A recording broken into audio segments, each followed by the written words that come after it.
This is Indiana High School Baseball on Kankakee Valley Broadcasting's WKVI.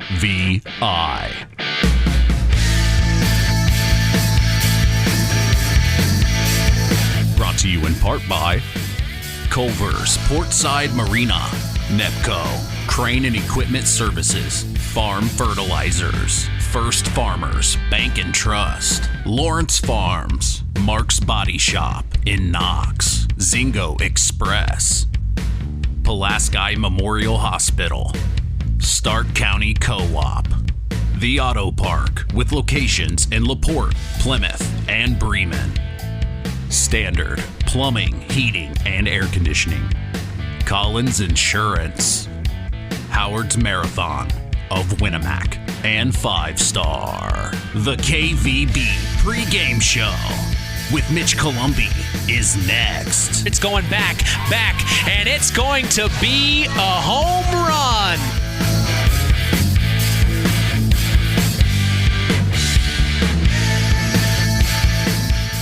Star, the largest meat and grocery store in the area, focused on quality, value, and customer service. The 5 stars in the name of the store come from 5 family members of the original owners serving in World War II, each one represented by a blue star on a flag hanging in the front window of the family home. That's why even decades later, 5 Star is known for its dedication to service. Now that dedication means savings for you. 5 Star, one of the We Care stores, the area's largest meat and grocery store, focused on quality, value, and customer service. Located, you know where, in the Knox Mall.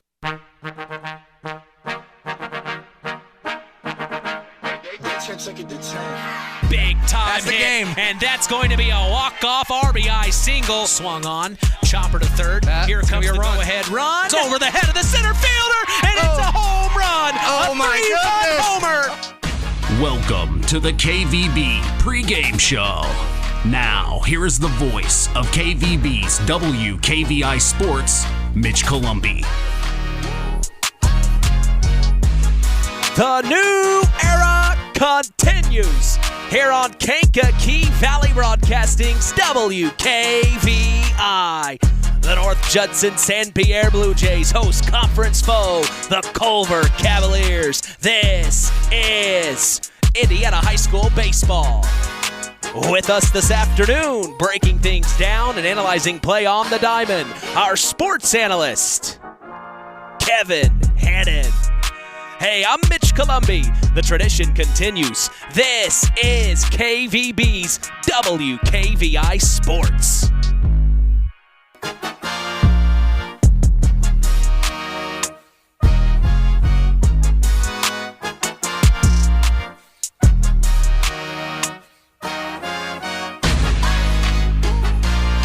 We welcome you to Blue Jay Baseball Field in North Judson, Indiana, 46366.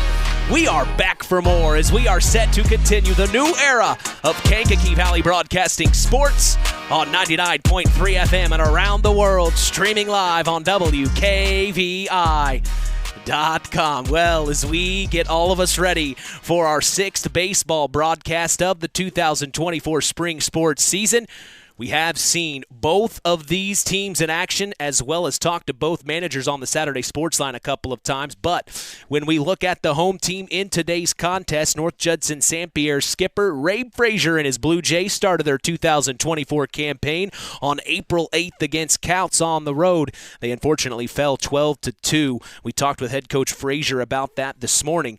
But they then took on their cross-county rival, the Knox Redskins, for Game 2 of the season, and they won 6-5. They turned right around the following night and beat the Redskins in Knox 11-7. We were there for that one as the Jays played very well that night.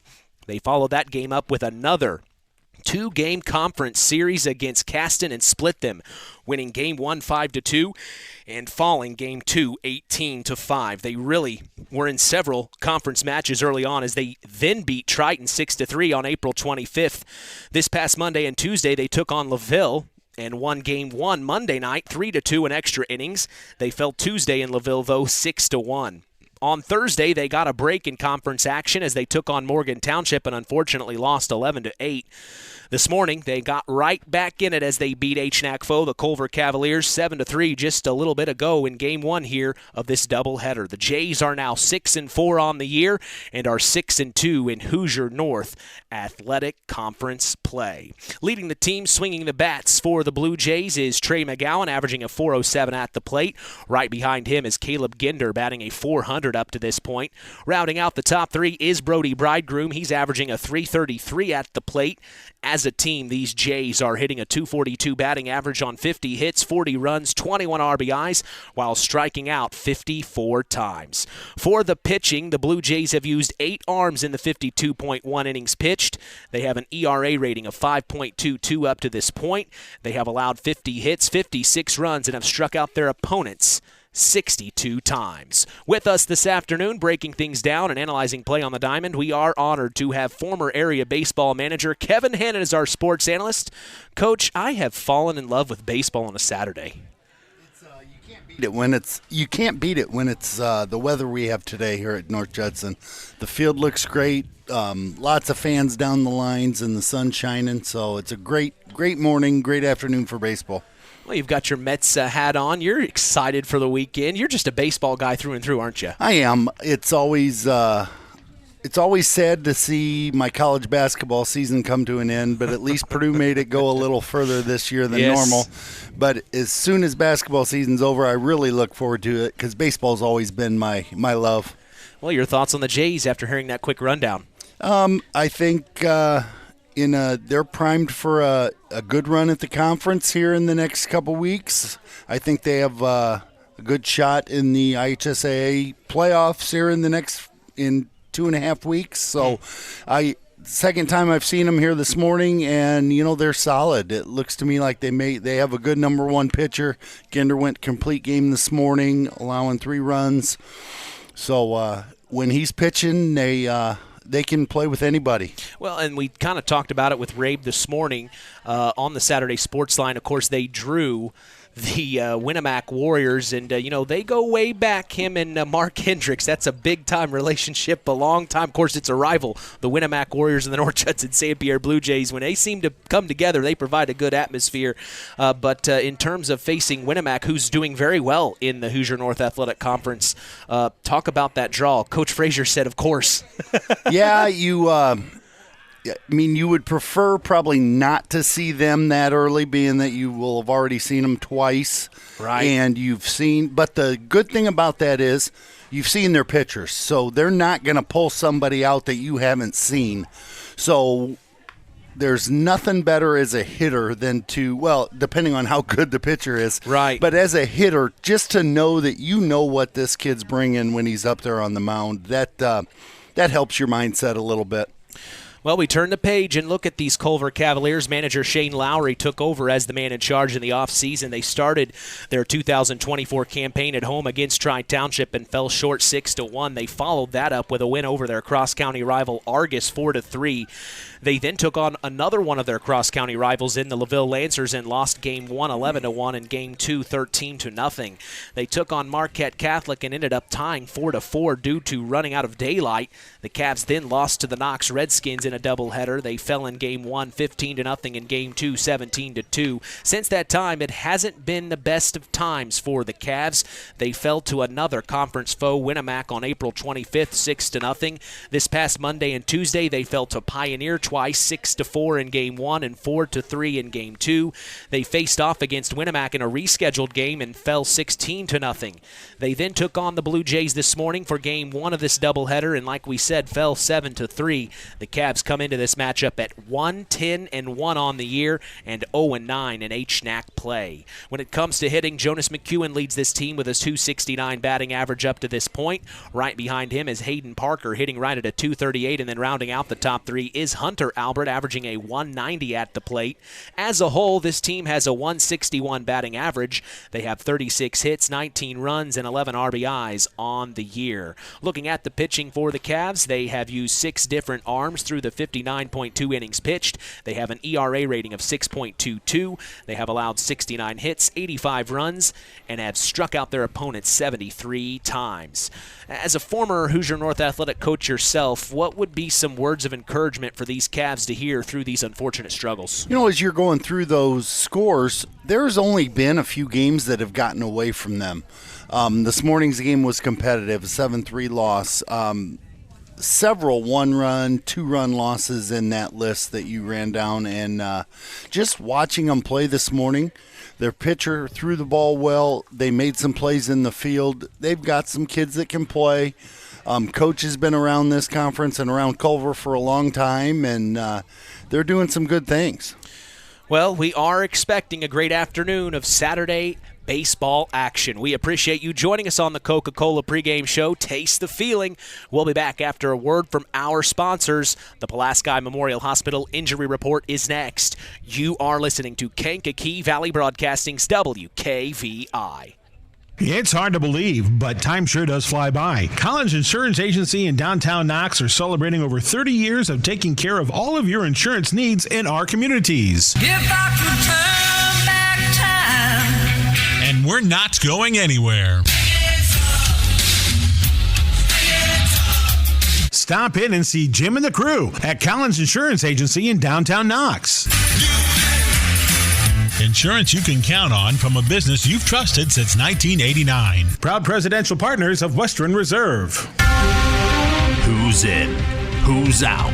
It's the Pulaski Memorial Hospital Injury Report with Mitch Columbi. Mitch? All right, thank you, John Thompson. The Pulaski Memorial Hospital has been serving lives of the residents of Pulaski County and the surrounding area since 1963. We appreciate them supporting local high school sports. We are lucky to say no injuries to report tonight or today, as that is your Pulaski Memorial Hospital Injury Report. Stay tuned as we will hear from Shane Lowry of the Cavs and Ray Frazier of the Jays after the break in the KVB Coaches Corner. You are listening to Kankakee Valley Broadcasting's WKVI. Stay tuned for America's Pastime with Mitch Columbi on Kankakee Valley Broadcasting's WKVI.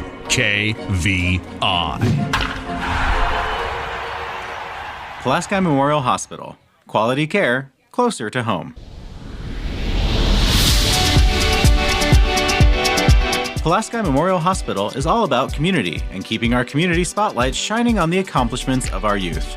That's why PMH is proud to be a sponsor of our local high school sports action on WKVI, our community radio station. Pulaski Memorial Hospital. Quality care, closer to home. It's time to hear from the coaches in the KVB Coaches Corner. Here's Mitch Columbi. All right, I'm here with head coach of the Culver Cavaliers, Shane Lowry. It looks like that game one was actually pretty good to watch. We saw the ending. The Jays got the win for game one today, but what did you see from the Cavs you can share with us? I just got to give Hayden Parker most of the credit there. He pitched a really good game. I think he's around 75, 80 pitches for 6 innings, which that's what you want. That's what we want from our pitchers. And we hit the ball. You hit the ball and good things could happen, and we made them make plays, and we were right there. Once again, what we talked about in the pregame show, you got to catch the ball and throw the ball. And I think, if I'm right, there were 5 unearned runs there. So you take those off the board, and it's a 3-2 different situation for us there in that last inning. So that's what we're trying to build for. I hate saying that. I mean, with as much leadership as we have, but we've got to play better baseball before the tournament, and that's what we're all looking at. So we got next week with 2 games against Triton. I mean, I'm not going to discount this one, but we have some time here to fine-tune what we're doing. It was a great performance. They hit the ball. I mean, you got to give them credit. They hit the ball, and they stole bases, ran the bases. So, we just gotta be better at fielding and there were routine plays. It's nothing, nothing spectacular. We just got to make routine plays and get outs, and Hayden pitched over it, so all the credit goes to him. Now we go to game 2. What has to happen here now? Same thing. We have to keep hitting. Hunter Albert moved him up to the 4 spot, and he's putting the bat on the ball and moving the line. So I got to give the freshman some credit. If we can get his glove there, then make it a little bit better. But, freshmen, that happens with freshman kids. You just got to keep coaching them. And that's what the whole team got to keep coaching them. Not sure who we'll see. I'm hearing McGowan's hand hurts or something, so I'm not sure we'll see him. Sure. But, yeah, we just got to hit the ball and make them make plays and make the plays that we need to make. So, message to Cav Nation who may be listening. Cav Nation, come on out. Beautiful day. Our pitchers are pitching. Support us. Let's go. Appreciate you, Coach. Thank you. The Stark County Co-op has been a member-owned farm services co-op in Stark County since 1928.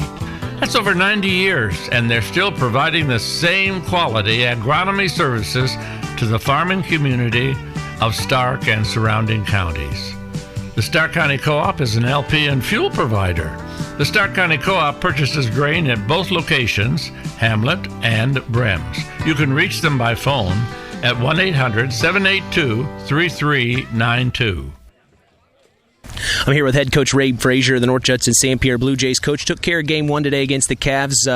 How did you think things went?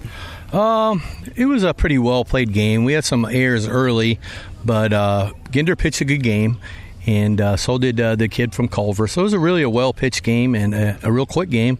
Both teams played well. What needs to happen here in game two to get this second game in a row here? Well, we need to throw strikes and catch the ball and be a little more selective at the plate. I think we're getting a little bit wild at swinging early in the count. Message to Blue Jay Nation who may be listening. Come on out and watch us. Appreciate you, Coach. Enjoy the game. Thanks, Mitch. Hey folks, Auto Park Fort LaPorte has got some news for you. We now have the largest selection of pre-owned vehicles in LaPorte County. So if you're in the market, come and check us out because right now is the best time to trade in your current vehicle. Not interested in purchasing a vehicle? That's okay. We'll buy yours even if you don't buy ours. Not currently in the market, but your car needs serviced? Come check out our newly renovated service department and let them take care of all your service needs. And remember, we're not just an auto dealer, we're an auto park. Time now for the keys to the game. Sponsored by the Auto Park with locations in LaPorte, Plymouth, and Bremen. All right, as we get set for Indiana High School baseball action, what are your keys to the game as a North Judson-San Pierre Blue Jay, Coach? Oh, I think North Judson wants to come out and, be more selective at the plate here in game two. Get more things going offensively. Yeah, they scored 7 runs this morning, but they probably felt that they could have done more. All right, now flip sides. If you are the Culver Cavaliers, what do you want to see from your boys out on the diamond? I think you want to see with number 25 here on the mound, Caleb McCune, him to pick off where the other two left off in game one. They both they used 2 guys in the first game. They both threw well, and you hopefully this kid picks right back up. That's our keys to the game, sponsored by the Auto Park with locations in LaPorte, Plymouth, and Bremen. Time to sit back, pop open an ice-cold Coke and chill. The Coca-Cola pregame show continues. You're listening to KVB's WKVI.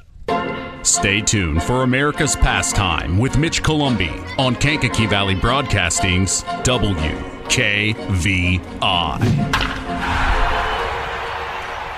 Culver's Portside Marina handles all water and recreational needs. When it comes to pontoons, Godfrey leads the industry in performance and quality, and Portside Marina has them in stock. From Sanpan, Aqua Patio, Sweetwater, and Monaco pontoons, if you're looking for a family boat, Culver's Portside Marina can help. Discover the evolution of the wake boat through luxury models offered from Centurion and Supreme Surf Boats. Yamaha Wave Runners and Kawasaki jet skis are on the showroom floor waiting. Located at 514 West Mill Street in Culver. Stop in or call them at 574-842-5000. Culver's Portside Marina. The tradition continues with Mitch Columbi on Kankakee Valley Broadcasting's WKVI. From North Judson, Indiana, welcome to game number 9 of our 2024 spring sports broadcast season to see the North Judson-San Pierre Blue Jays take on the Culver Cavaliers. I'm Mitch Columbi. The tradition continues here on Kankakee Valley Broadcasting as WKVI. will always be there. Well, we are proud to let you know the public address announcer and scoreboard operator today at Blue Jay Baseball Field is Mackenzie Peters. Our umpires for this afternoon in Game 2 are Jim Hedge and Ed French. With us this afternoon, we are honored to have sports analyst Kevin Hannon along for the call, and I'm Mitch Columby, like I said, proud to be doing the play-by-play as we are set for Indiana High School baseball from North Judson, Indiana. Today's first pitch is brought to you in part by Web Printing and JT Shirt Shack in Winamac. As we see on the mound, it is Caleb McEwen for the Culver Cavaliers. He is facing off against Damian Frazier as the first pitch offered is a strike, and that's how the Cavs start. Good start. That's all you can ask for. The 0-1 from McEwen to Frazier. Chopper back to McEwen. He stops it, throws over to first, and it is in time for out number 1. 2 quick pitches, coach, and an out. Caleb Ginder. That's what you want. Absolutely. Got a comebacker there, was able to get most of his glove on it, knock it straight down, and picked it up, stayed calm, threw the ball to first base. Hey, our public address announcer, scoreboard operator is Lauren Thompson this morning. Well, thanks for Mike Sharkozy sending me Mackenzie Peters' name. Shout out to both of them. Well, thank you, Miss Thompson, correct, for being here this afternoon, doing a great job. As now we see Caleb Ginder at the plate. 2 pitches already thrown, both balls. Ginder comes into today a .400 batting average. Nice job for a junior there as he takes ball 3 up top. And this is one player we've talked about before, Coach. I think you remember as well. He's a very athletic baseball player for this area. He is, very good player. They will walk Ginder, and he will take first. So he saw 4 straight pitches, and they were all balls, and he'll take his base. And that's exactly the at-bat that Coach Frazier was talking about. Maybe in Game 1 he might have gone out of the zone and swung at a couple of those pitches, but he was patient there and team first. So now we'll see Trey McGowan. We weren't sure if we'd see him this afternoon, but I was told by head coach Ray Frazier he is fine. Nicked his hand as the catcher in Game 1. It looked like it was really going to be serious. But he's out there swinging the bat, misses the first opportunity, swing and a miss, strike 1. He comes into today a .407 at the plate. He's very good. The 0-1 from McEwen. Swung and miss, McGowan. Yeah, it's been kind of fun watching this kid progress over the last 3 years. I had him as a freshman at Knox, and he was a varsity starter behind the plate. That was a new position for him. There goes the runner to take 2, and he will get there safely. It looks like it was a pinch runner, number 11, Oren Ball, the freshman for the Blue Jays. A courtesy runner there as Ginder's the catcher. So you get a courtesy runner for the catcher or the pitcher. Thank you. 1-2 for McGowan. In the dirt, gets past the catcher. Ball will advance to 3. It just got past the catcher, Reese Harrell there. So now a runner in scoring, well, a runner, again, he was already in scoring position, but now he's just 90 feet away from scoring a run here in the top of the first. Yeah, great opportunity to get on the scoreboard first for the visiting Jays in this game. It's interesting how they do the doubleheader. 5 RBIs on the year for Trey McGowan. He swings at 1, it chops foul, evening it up at 2-2 here. Yeah, it's a conference thing. If you play a doubleheader, then each team is the home team in a different game, so you split it. Next pitch up top, good eye from McGowan.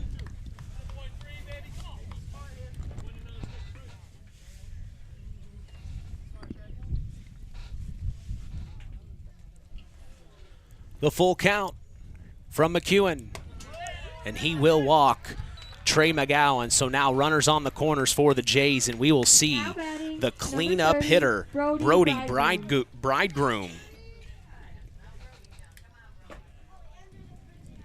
Bridegroom, talked about him this morning on the Saturday Sports Line, a .333 batting average, a sophomore on this Blue Jay team.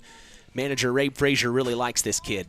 There goes McGowan to take 2. Harrell throws down to 3 to keep an eye on ball. He is safe. So now 2 runners in scoring position for the Jays here, and Brody Bridegroom has an opportunity. Yeah, great job there by Bridegroom to take a pitch, give the runner an opportunity to steal second. Now he's up with 2 runners in scoring position rather than first ball hitting. Foul tip. Makes it 0-2 here for Bridegroom. We'll see Quinn Bales. He's on deck. Connor Benson in the hole. The 0-2 from McEwen to Bridegroom. Outside. Good job by Harrell, though, dropping in front of that ball. Yeah, great job of moving his feet, getting out there in front of that baseball. And right now what Bridegroom wants to do, if he doesn't get the exact pitch, the pitch that he wants, he needs to hit a ground ball somewhere to the right side, move a runner, get a runner in, be a productive out. McEwen delivers the 1-2, and it fouls off out of play down the right field line. And I think that's exactly what Bridegroom was trying to do there, get it towards the right side of the field. He was going right side on that one. Culver's got their infield in early in the game for that, so we'll see if that is a strategy that works. The 1-2. Fouled off to the right again. It's actually the first time I've had a chance to do a broadcast here at Blue Jay Baseball Field. We did away games for the Blue Jays last year. Very nice field here. Swing and a miss, and Bridegroom goes down swinging. He wanted that one. As that is now out number 2 here in the top of the first. We are scoreless, but 2 in scoring position for the Jays here. And on the Culver side of things, McEwen now is 1 batter away from getting out of this early inning jam, which could really be a lift for the Cavaliers. Bales, the right-handed hitter, steps in, swings on the first pitch off third, and it'll drop right in front of the right fielder. It will bring Orrin Ball home, and it will also bring Trey McGowan home. So standing in for a single, for a 2 RBI single, is Quinn Bales. Good for him. Yeah, good at bat there. He went up. He was aggressive. 2 outs, 2 runners in scoring position.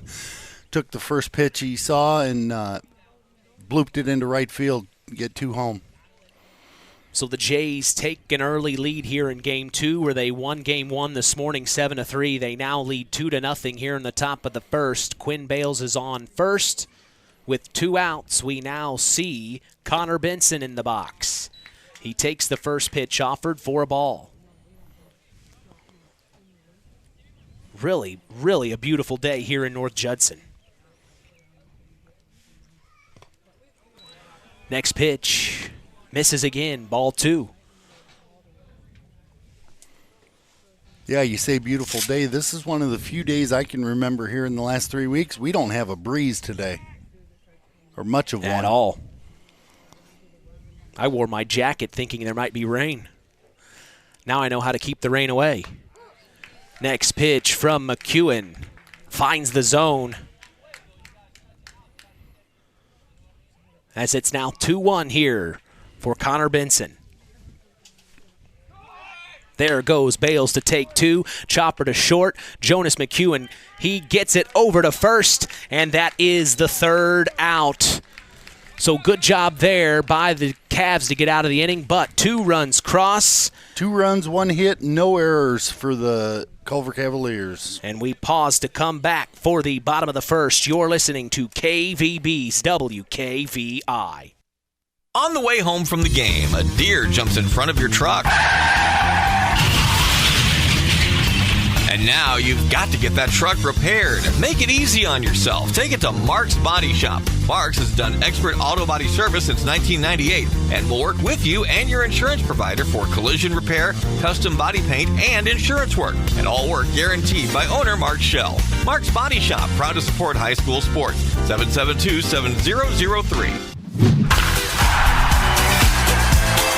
This afternoon's broadcast is brought to you in part by Nepco Crane and Equipment Services, specializing in mobile crane service. Call Joe Snep at 1-800-590-2272 for all your residential, commercial, and agricultural crane needs. We go to the bottom of the first. Mitch Columbia along with Kevin Hannon. The Blue Jays lead here early 2-0 over Hoosier North Athletic Conference foe, the Culver Cavaliers. You're listening to Indiana High School Baseball on KVB's WKVI. Well, the Blue Jays got out early there, Coach. Yeah, as the visitors here in Game 2 of the doubleheader. Yeah, it's always important as the visitors jump out and put up a number there and see if the other team can match it. Well, on the mound for the North Judson-San Pierre Blue Jays is Trey McGowan, and up to bat first will be Hayden Parker for the Culver Cavaliers, where we thought McGowan may have been injured there in Game 1. It looks like he's just fine, just shaking it off. Yeah, I'm sure it hurts, and he's a tough kid. So, and I'm sure anytime, if he knew earlier today he was scheduled to pitch in Game 2, that always helps heal you. Well, we'll see him for the first time this season. This is the second game we've seen the Blue Jays. Of course, they took care of business against their historic cross-county rival, the Knox Redskins, and Game 2 of that series. That was on April 16th already. You believe that, Coach? No. Time is flying. I don't know where it's gone. So now Hayden Parker steps in. He comes into today a .238 batting average. It's his 26th, or we don't know now because he probably batted in Game 1. The stats are prior to Game 1, obviously, as the first pitch offered from McGowan is fouled off and out of play.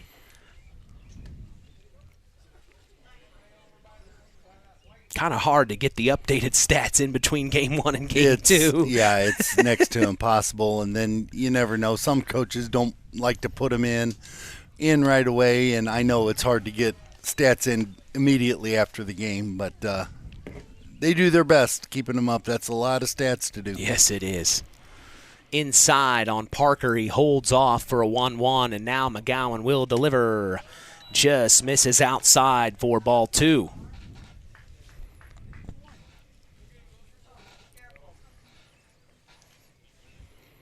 The 2-1. Up top and a good eye by Hayden Parker. 3-1 now the count.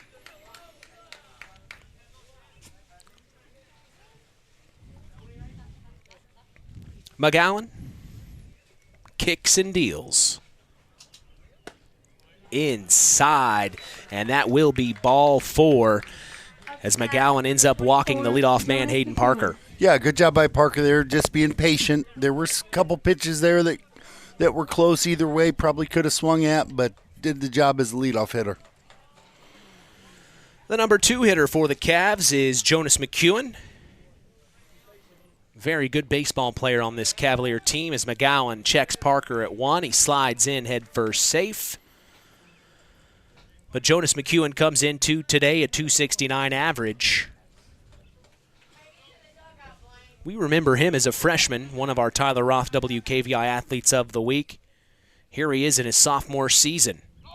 McGowan, the first pitch, outside ball. They knew what Parker wanted. He steals 2. As it looks like Caleb Ginder tried to get it to second base, but not in time. Yeah, it looked like it was a pitch out or the pitch was in the left-handed batter's box. Gave him a good pitch to throw on. Ball just sailed on Ginder there. The 1-0 from McGowan to McEwen. Outside strike called, and McGowan's hovering right there around the 70-mile-an-hour mark. He's had some pitches mid-70s and then down to mid-60s, so he's kind of throwing things off, trying to get the batters on their heels here. As the next pitch offered is a ball. It gets past Caleb Ginder. It will advance Hayden Parker to 3 now. So 1 run 90 feet away for the Cavs here, and Jonas McEwen has an opportunity to bring him home. Yeah, got a count in his favor. 2 balls, 1 strike, and big spot here early. The 2-1 from McGowan. Just misses up top, and there it was, mid-70s. So he's playing with the speed a little bit. Yeah, we're getting pretty fancy up here in the booth. We got a little radar, being able to live broadcast some speed today. We appreciate the McEwen family for providing that for us again today. Swing and a miss as Jonas just a little behind there. It'll be a full count here for Trey McGowan to Jonas McEwen. I was really surprised they loaned this to me. I think these things are like $400. Yeah, they can't be cheap. Swing and a miss, and McEwen will go down swinging for out number 1. But Hayden Parker is right there at 3, hoping to come home, and he has time, as now we will see Reese Harrell step into the batter's box, the number 3 slot. Harrell at one point was leading this team in batting average through the season. He comes in today at a 182, swings and misses on the first opportunity. Yeah, good first pitch curveball right there. Had the batter fooled a little bit and out in front with the swing.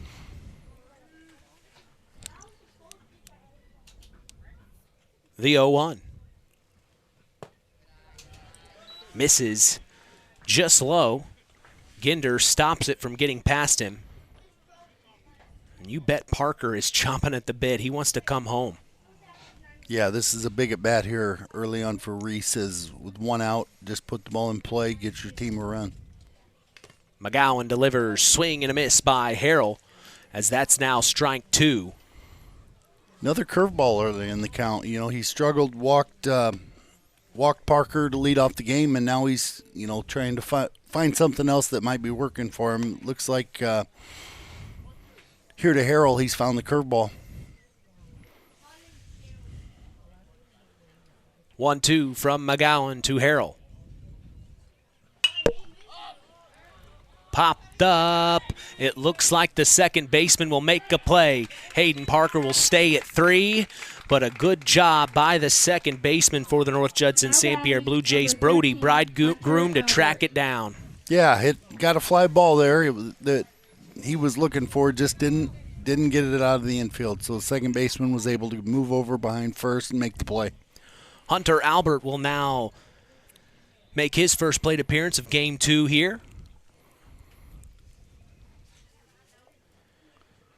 Swings on the first pitch offered. Chopper 2. Brody Bridegroom throws over to first. He bobbled it, and it looks like Hayden Parker will bring 1 run across, and that is Hunter Albert reaching on first base. On air, Coach? Yeah, that ball, it took a little bit of a bad hop, but Bridegroom had time to pick it up, make a good throw. Just didn't pick it up cleanly and was a little late on the throw. Next pitch offered from McGowan. Swing and a miss by number 7. This is Derek McKee, the number 5 hitter. With 2 outs, 1 on. 1 run is already crossed here in the bottom of the first for the Cavs. The next pitch inside at the hands. Good eye there. Evens it up at 1-1, and we have our very own Chris McGowan in the booth. Chris, how are you this afternoon? Doing pretty good. Come out to enjoy a little bit of baseball. I actually get to see my nephew pitch here, so just going to enjoy the afternoon. Oh, absolutely. We were worried if he was going to make it or not. I know he got his finger a little caught on while he was catching there in Game 1, but he's throwing pretty well here. Yeah, I don't want to give too much away, but he's persevering right now. It's the same bone that he broke last year. So. Oh, my. Well, he delivers the next pitch just under 70 mile an hour, so I think he's doing pretty good, Chris. Misses for – no, go ahead. I was just going to say, of course, it took Uncle Chris to tell him to toughen up and get out there. But well, if he's half as tough as Uncle Chris and Papa Danny, then he's a tough kid. He throws over to first to keep an eye on Albert. How you been, Coach Hannon? Haven't seen you in forever. Great. Good to see you. Missed you on the Saturday Sports Line this year now that I'm not the head coach anywhere. McGowan delivers the 2-1, and he finds the zone for strike 2. I think McKee thought it was a little outside. I caught the corner of the plate there. Nice location, right about the knees, just above the knees there. So, yeah, perfect pitch there to even the count. McGowan likes the sign, checks the runner at 1. The 2-2. There goes the runner to take 2. A chopper foul out of play. And I believe this is a Kyler Weegar at first, actually, for a courtesy runner, I believe. So Kyler Weegar on first, number 16.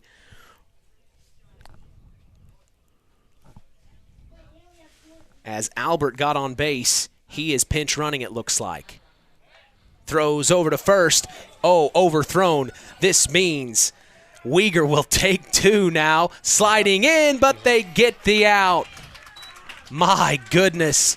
The first baseman tracked it down for the Jays. That was Damian Frazier, and he slings it over to Bridegroom for out number 3. But a run crosses as the Cavs trail 2-1.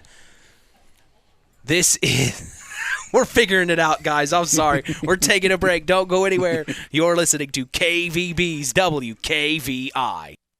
When you grow up on the land, you have an appreciation for it. When you grow up and work on a family farm, on land that is shared by members of a family, all working together as a team, that appreciation grows even more. They know what it's like to work as a team to get the job done.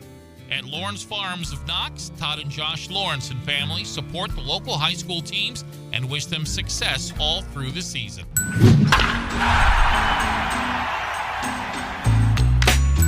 This afternoon's broadcast is brought to you in part by First Farmers Bank and Trust, providing state-of-the-art banking with old-fashioned service. We thank them for supporting local high school sports and helping continue the tradition on KVB's WKVI.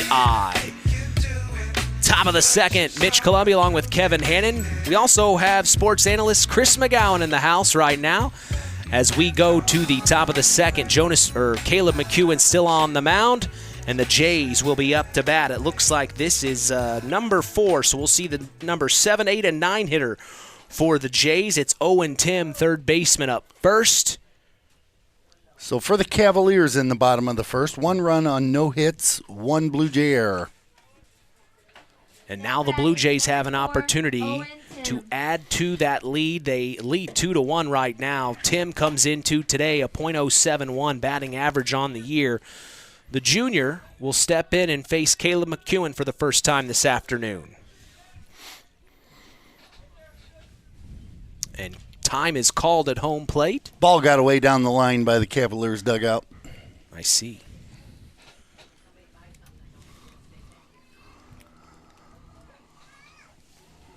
Now they're ready. Tim will step in and McEwen will deal. Finds the zone right away.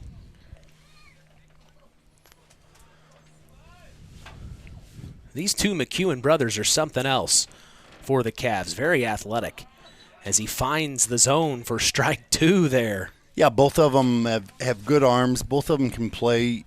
They probably can play anywhere you want to put them on the field. They're pretty athletic kids. Next pitch just misses for ball 1.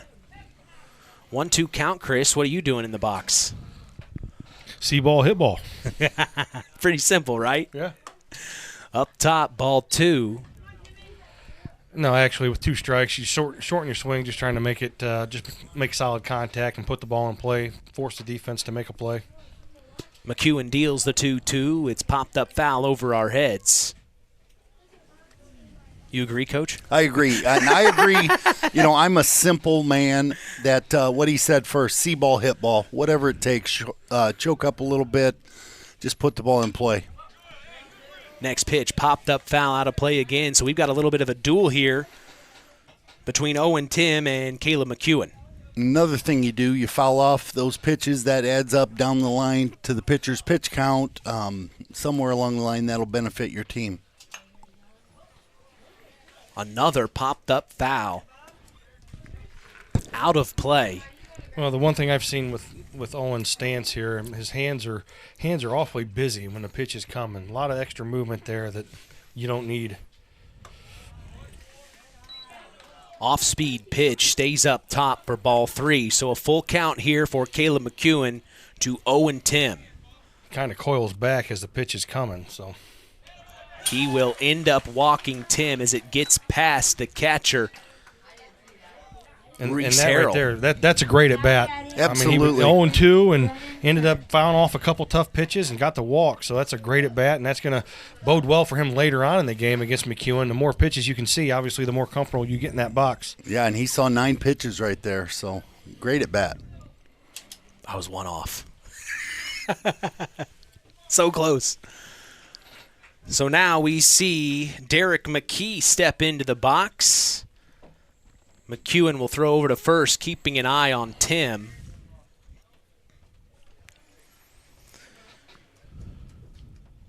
But McKee comes into today a 143 batting average.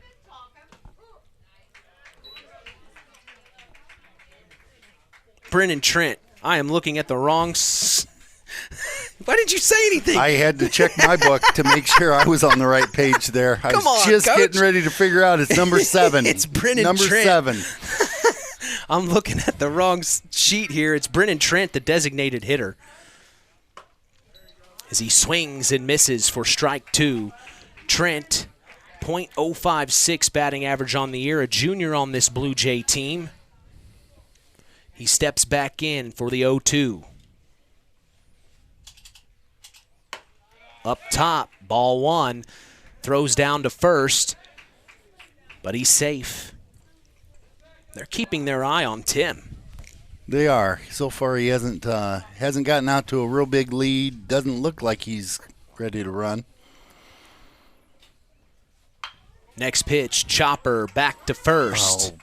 And he will run and tag the base in time, but that allows Tim to get to 2 safely. And lucky right there for number 25. The pitcher never got off the mound, didn't go over to cover first, but the Cavalier first baseman was able to make the play and get over there and tag it himself. Yeah, that was Derek McKee. Yeah, 3 unassisted right there. Explain. No, just at number 3 position, the first baseman just was not assisted in making that out. Yeah. Just if you're we got to assume not all of us know what we're talking about. If you're scoring at home. It would have been an assist if the pitcher had gotten over there to cover and he flipped to him. So now the number 9 hitter. This is Noah Radke in the box.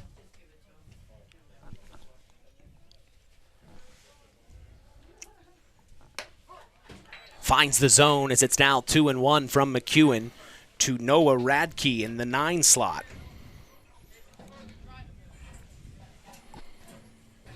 Runner in scoring position. McEwen deals up top. Ball called.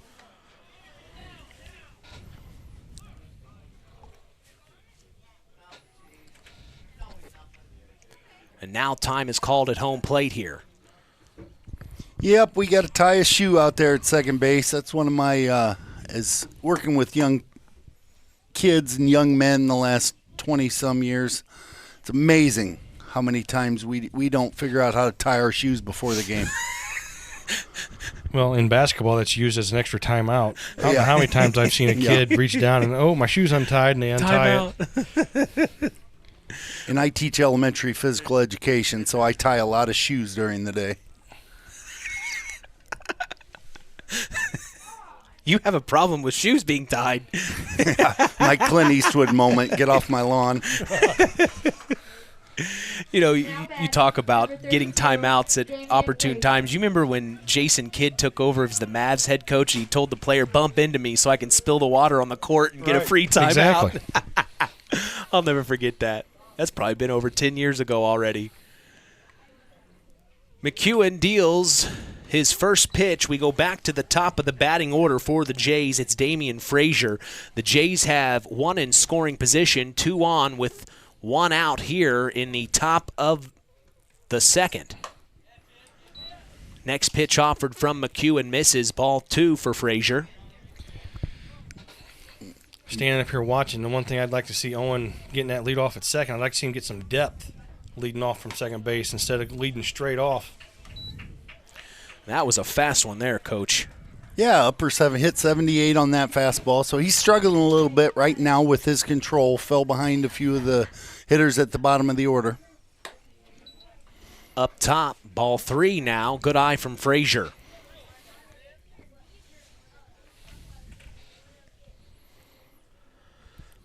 The 3-1. He will walk him.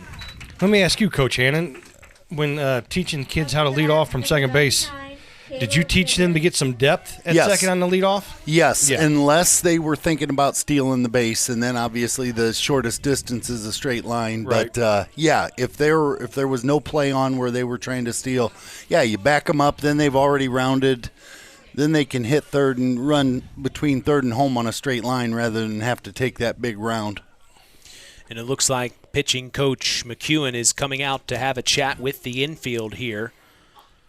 With the bases loaded and one out, things could happen pretty quickly if the Cavs don't button it up here. Yeah, they're into a dangerous part of the Blue Jay lineup right now with Ginder and McGowan on deck. Bases loaded, one out.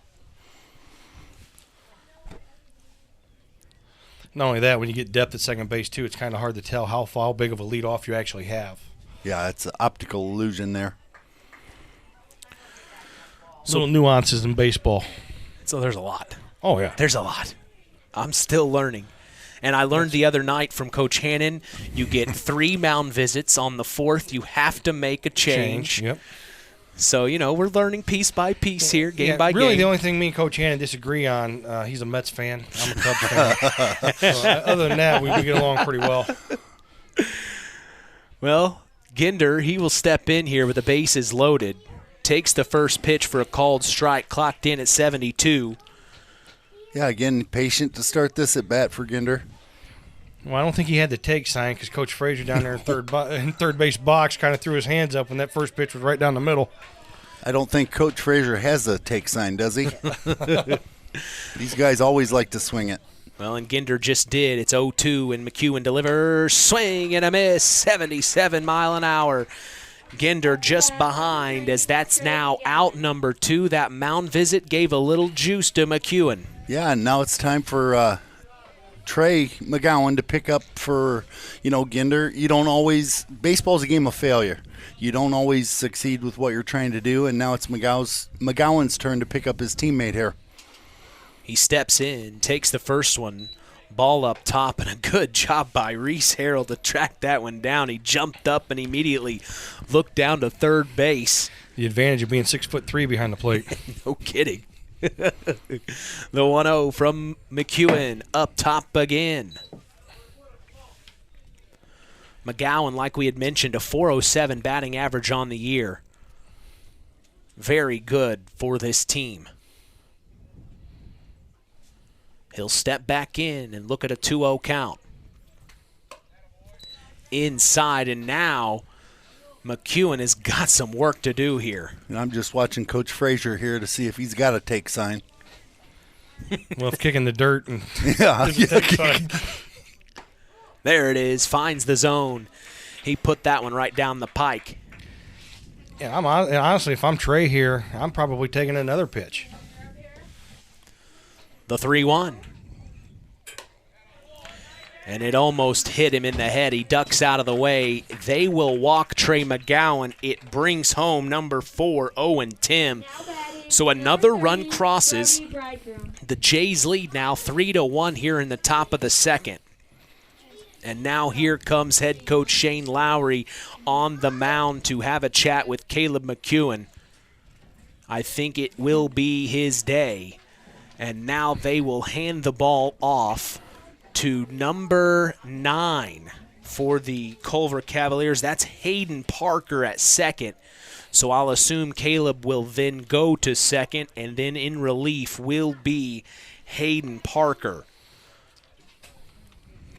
I mean, right there, just how close McEwen was almost able to get out of that inning without giving up any runs there. Bases loaded, one out. You strike out the number 2 hitter. And then you end up walking the number 3. So just real close to being able to get out of that inning without any damage. But now, the walk there and forces across another run, so forces the pitching change. Yeah, so McEwen ended up walking 6, allowed 3 runs so far, and 1 hit allowed in his inning and 2/3.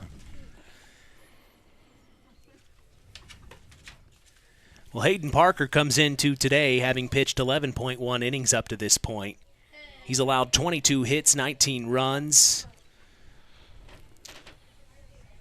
and has struck out his opponent 7 times. Yeah, and he pitched. He came in through 2 innings of relief earlier today when we weren't on the air in the first game of the doubleheader. So that's 13.1 innings on the year. So he's got some experience. Well, and he saw some of these Jays as well in Game 1, so we'll see what happens here. Parker is on this Cavalier team.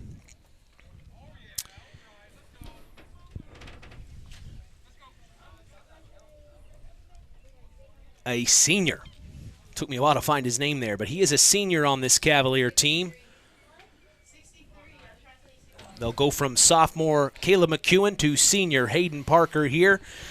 And we'll see the number 4 hitter, Brody Bridegroom, step in with the bases loaded for the Jays. It's 3-1 here in the top of the second with 2 outs. Yeah, big spot to come into. This at bat right here by Bridegroom will go a long way in determining the way this game shapes up.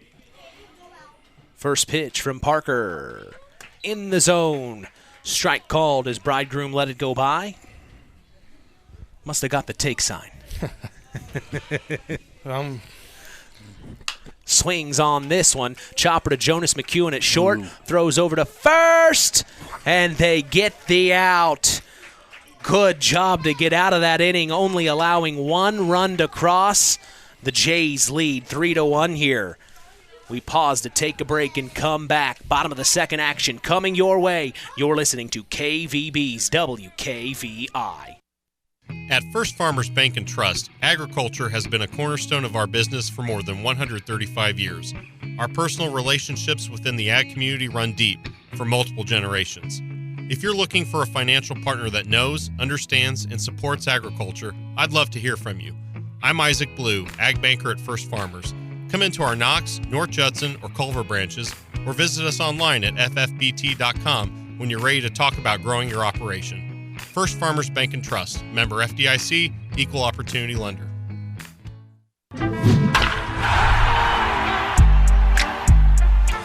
Today's game is sponsored in part by Howard's Marathon of Winnemac, serving Pulaski County for 44 years. Call 574-946-6894. Ask for Howard or Dean. We thank them for supporting local high school sports and being part of this wonderful tradition. We go to the bottom of the second. The North Judson-San Pierre Blue Jays are hoping to go back-to-back wins against the Cavs today. They lead 3-1. Mitch Columbia along with sports analyst Kevin Hannon. We just said goodbye to our other sports analyst, Chris McGowan, as he stopped by to say hello. But, Coach, that inning really could have ended a lot worse for the Cavs than it did. Yeah, Parker came in and got a big ground ball to the shortstop there to limit the damage. Judson was only able to get 1 and kept Culver in the game. Well, for the Jays, it's still Trey McGowan on the mound. And we heard from head coach Shane Lowry, he wasn't sure if he would see Trey McGowan in that KVB pregame interview. But Trey's been doing very well. Here he is entering the bottom of the second. Throwing very good, only allowing 1 run up to this point. Yeah, he's been in the strike zone, able to find the strike zone with his curveball as well, so able to, change speeds a little bit, keep the hitters off balance. We'll see if that continues. So Derek McKee, the number 5 hitter, we'll see the 5, 6, and 7 hitter step into the batter's box. Yeah, McKee was in the at the plate when the runner was caught for the 3rd out at second base, so he gets to lead off the second inning. Another senior on this Culver Cavalier team. As the first pitch from McGowan.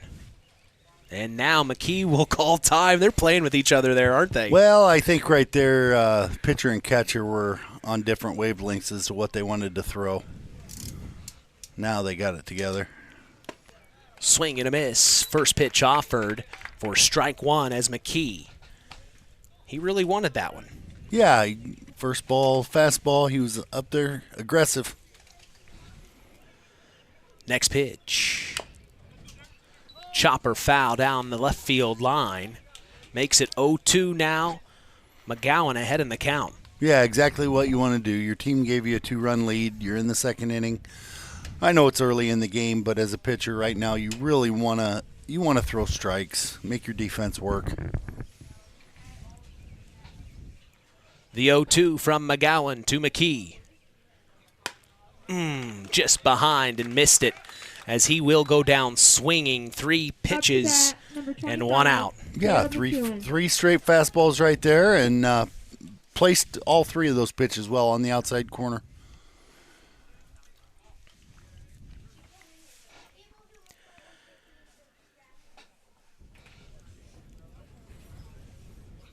Now into the box for the Cavs is number 6, Adria Guasp. It looks like they're pinch hitting here. He takes the first one for a called strike. Next pitch hits the dirt. So number 6, Adria Guasp, will pinch hit for, it looks like, Caleb McEwen. Yeah, we're at McEwen's spot in the batting order, so we had a sub in that spot. The 1-1 from McGowan. Foul tip right over to the dugout. That's one of those, it's a good thing there's a fence in front of that dugout or someone's wearing that one. Yeah, you see head coach Ray Frazier, he's laughing about that one. He's so agile, though, I'm sure he got out of the way. I'm not sure if he got hit or not. He may have. I'm laughing here off air, but as a coach, it's one of those things. You're gonna get sniped once in a while on those foul balls. Well, when you coach as long as you and Ray Frazier have, yes. Absolutely. The 1-2 from McGowan to Guasp. Foul tips this one out of play. First time we've seen Adria Guasp, we remember him in the basketball season. He is a foreign exchange student from Spain. Nice to see him out onto the ball diamond, getting some of America's pastime in. Swing and a miss, strike 3, and Guasp will go down. That's out number 2, and McGowan is coming into his own here. Good pitch right there. That was a curveball. Started out in the zone, ended up not in the strike zone, but just the speed and the break had him off balance as a hitter. So now stepping up into the batter's box for the Cavs is number 35. That's Drake Zorich, the designated hitter. He'll take the first one for a ball. The 1-0 from McGowan. Popped up high. Could be fielded, but it will go over the fence down the right field line, out of play.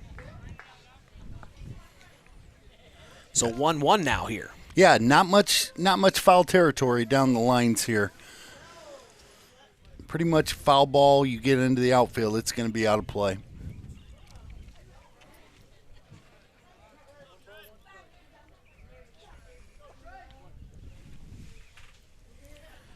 McGowan to deal the 1-1. He kicks and deals. Inside and getting out of the way quickly was Drake Zorich. He did not want to take that one. Oh, that was a little too close for comfort there on the inner half. Next pitch. Ooh, and this time it does get Zorich. He's not happy about it either. He will take his base. Number 5. Well, there he went. He went with the breaking ball, the curve ball, and it just backed up on him. It didn't break the way it was supposed to, and got him on the arm. 75 degrees and beautiful here in North Judson, Indiana. Could be the warmest game we've had in our young season here. This is game number 9 that we have had a chance to broadcast this season. As McGowan is looking at Zorich. Oh, overthrown. Zorich is going to take 2, and he will get there safely. McGowan tried to get the tag, and now they're having trouble picking the ball up. He will advance to 3 and slide in safely. So Drake Zorich not only got into scoring position for the Cavs, he gets a run just 90 feet away now for him. Yeah, it looked like the ball went past the first baseman, got into the fence over there, and they had a little trouble digging it out from under the fence. I think it's a situation where if the fielders throw their hands up saying that the ball's caught in the fence, it might have held him at second, but that wasn't the case.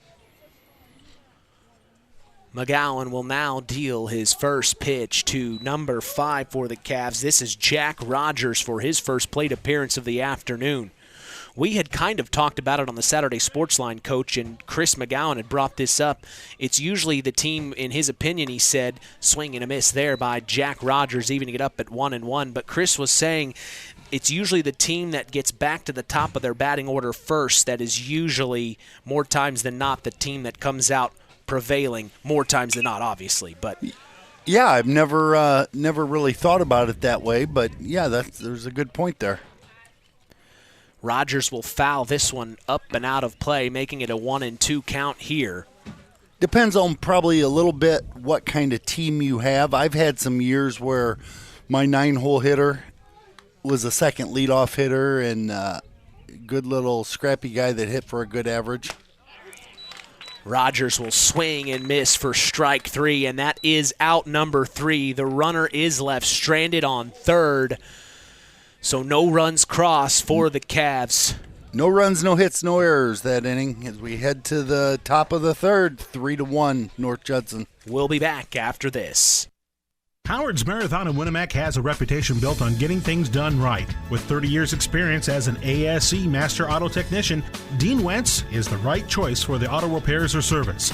From auto computer diagnostic checks to new batteries and tires, they can take care of it all. Howard's Marathon is a proud supporter of area high school sports and wishes all teams a great season. Howard's Marathon, 121 South Monticello Street in Winnemac. Call 574-946-6894.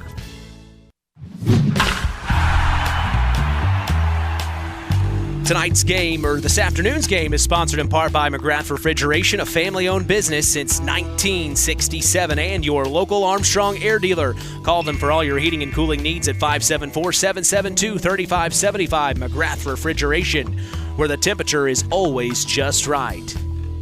Back in North Judson, the Blue Jays lead the Culver Cavaliers 3-1. Mitch Columbia, along with Kevin Hannon and Trey McGowan, did very well in that last half inning. Yeah, he, they ended up getting a runner to third base, but he settled in and got a strikeout there to end the inning. But so far has had good command, throwing 2 pitches for strikes, 37 pitches through 2 innings. So now it looks like the Cavs will have a pitching change yet again here, but this will start the third. It is number 13, Hunter Albert, on the mound, where we saw Hayden Parker finish that last inning for the Cavs. Now it will be Hunter Albert. Yeah, Parker, he came in. Basically, obviously, Coach wanted to, bases loaded, wanted to get out of that jam, and Parker came in and got him out, and now they'll go with next in line. It also looks like Adria Guasp will be the second baseman. I am not seeing number 25, I can tell from here, Caleb McEwen, who started on the mound and was moved to second. So it looks like Hunter Albert will be the pitcher, and Adria Guasp will be the second baseman. Number 14, Quinn Bales. And up to bat first here is number 14, Quinn Bales. Yeah, I hate to speculate on the substitution, whatever the reason for it, but McEwen is out of the game. So Quinn Bales will have his second plate appearance of the afternoon. We will see the 5, 6, and 7 hitter for the Jays, all for their second appearance here in the third. Albert will deal the first pitch, and it finds the zone as Bales just wanted to see what Albert would provide. Yeah, and Bales got the Judson scoring started in the first inning with 2 RBIs on a single. Ooh, inside on the hands at Quinn. Almost got him, but he ducks out of the way. It'll even it up at 1-1 here. Yeah, looking back, that's the only hit we've had today, both sides. The 1-1 from Albert to Bales. Popped up foul out of play.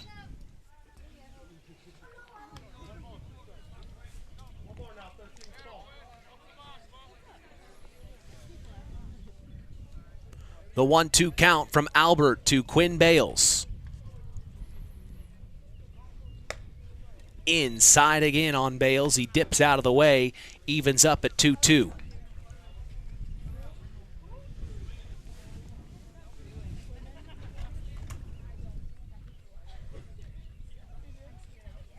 He delivers. Popped up high, back to center field. It will be a blooper. A nice little duck snort for Quinn Bales as he gets a base hit. Up to bat, number Yeah, a 22, little Connor didn't hit all of it. Got it off the end of the bat, but still counts as a single. He's 2 for 2 on the day. So now we'll see Connor Benson, the number 6 hitter, for his second appearance this afternoon. Benson, another senior on this Blue Jay team. Of course, we remember him and Quinn Bales on that basketball team that made it all the way to semi-state just a month and a half ago. Well, I guess it's going on 2 months ago already. My gosh. As he takes the first pitch, ball low and in the dirt. Yeah, Benson grounded out to short his first at bat in the first. Both Quinn Bales and Connor Benson have been one of our Tyler Roth WKVI Athletes of the Week. That interview with Connor Benson was so good. I mean, he's dealt with so many injuries this year. But he keeps on fighting, and here he is in the spring playing baseball. They throw over to first, keeping an eye on Quinn Bales. They do not want to let him. I mean, look, he's checking him twice. Now Albert will deal to Benson. In the dirt again. When you get an athlete on first, you definitely want to keep your eye on him. Yeah, absolutely. Right here, I would think probably not running right here with the 2-0 count. The 2-0. Finds the zone, an off-speed pitch there. Benson lets it go by. 2-1 now. Now we're getting into a count where runner's probably moving here.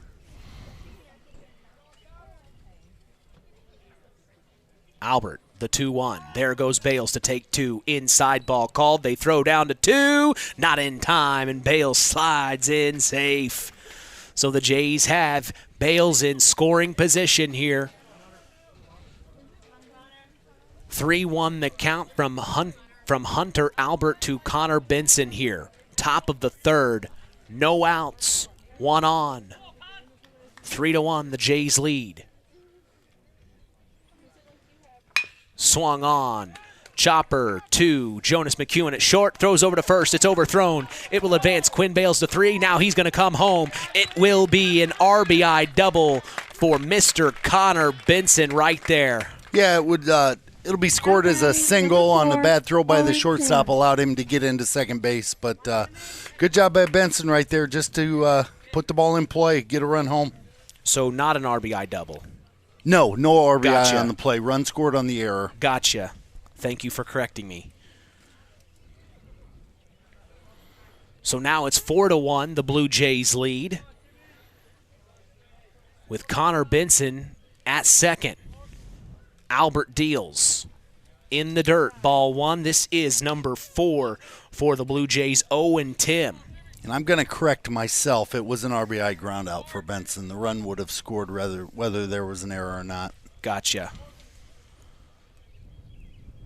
There's just so many things you got to... Yeah, and so many things being new to radio that, you got to process things. And on radio, it forces you to kind of say things before you thought about them. Yep. Not a professional like you, Mr. Columby. Well, we're far from it. I'm no John Shambi. 3-0 there from Hunter Albert. Boy, what a gig that would be. Yeah, it's tough for those guys. Get to travel. I'm sure it's got its downfalls. Oh, but, I'm sure. If you love baseball. That's the ultimate. Be a great gig. 3-0 from Albert. Up top. And he will walk Tim. He will take his base. So no outs, 2 on, top of the third. Number 7, Brennan And we Trent. see Brennan Trent, the designated hitter, up for his second appearance. Yeah, it's important here for the pitcher to really bear down. He's got 8 and 9 right here. You don't want to allow these two guys to keep things going, and then you get to the top of the lineup here. Could be danger time here in the third for the Cavaliers. Albert checks the runner at 2. He deals. Finds the zone.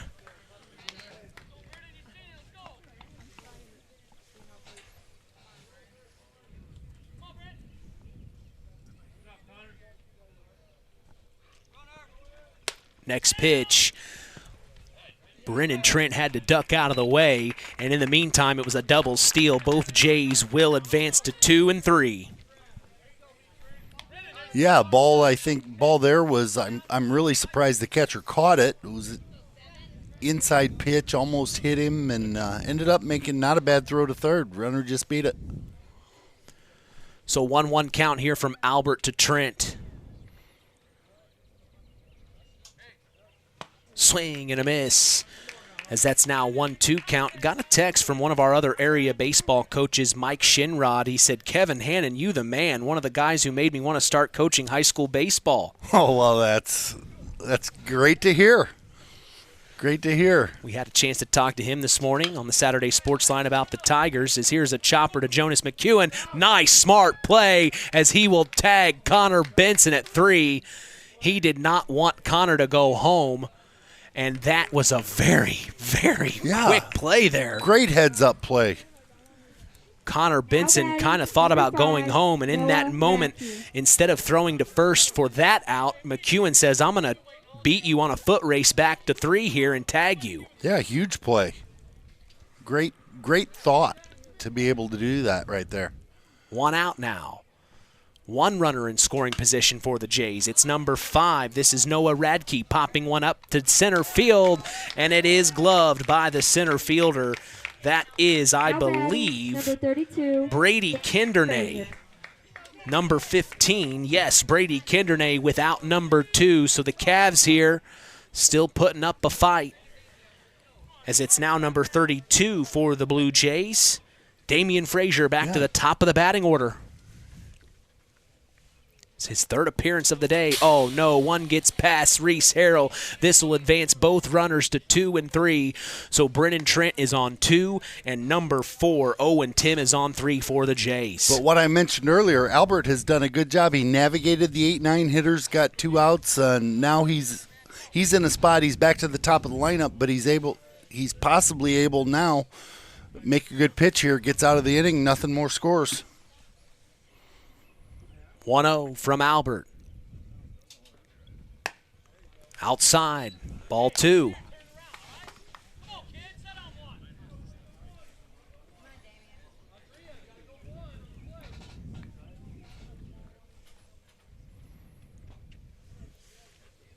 Inside, ducking out of the way is Frazier. 3-0 now the count. Albert on the verge of potentially loading these bases up here. He's got a base open here, but I'm not sure he wants to walk this guy here with Ginder in the on-deck circle. Strike called, and there it is, 3-1. I would assume you're exactly right. Yeah, I think you want to go after him here. Good pitch to hit here for Frazier potentially. The 3-1. Swung on. Popped back to left field. Foul ball. And it is foul. So now the full count here with 2 outs, 2 on in scoring position. 4-1 the Jays lead. This is an opportunity for the Cavs to get out of this inning here. Yep, big pitch. Albert, the payoff.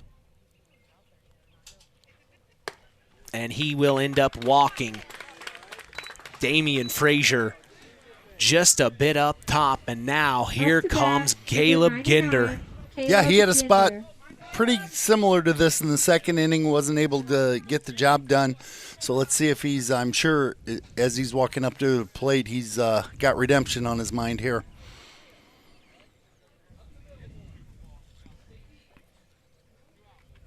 Albert, first pitch to Ginder, up top.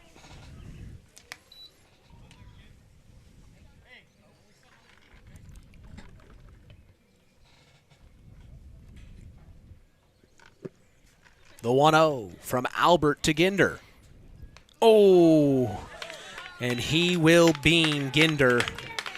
And this will bring another run home for the Jays. They now lead 5-1 here in the top of the third.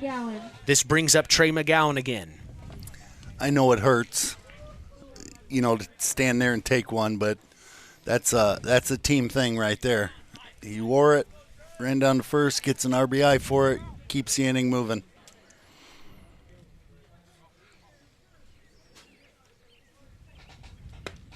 So now Trey McGowan will take the first pitch for a called strike. The base is still loaded for the Jays.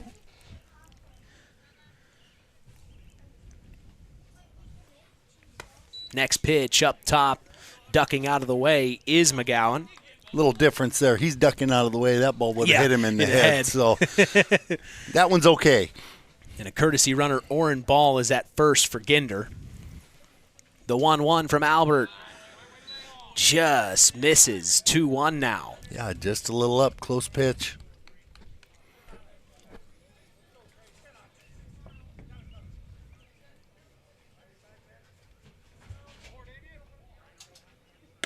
Outside, ball 3, and Albert shakes his head. He's not happy with himself. No, he's missing the strike zone by quite a bit on some of these pitches, not putting pressure on the. Next pitch is swung on and missed by McGowan. So now the full count again for Albert, trying to get out of this inning without allowing any more runs here. And to finish my thought, he wasn't making the Jays hitters make a decision. It was well out of the strike zone. Oh, man. Big shot. Big shot back to center field.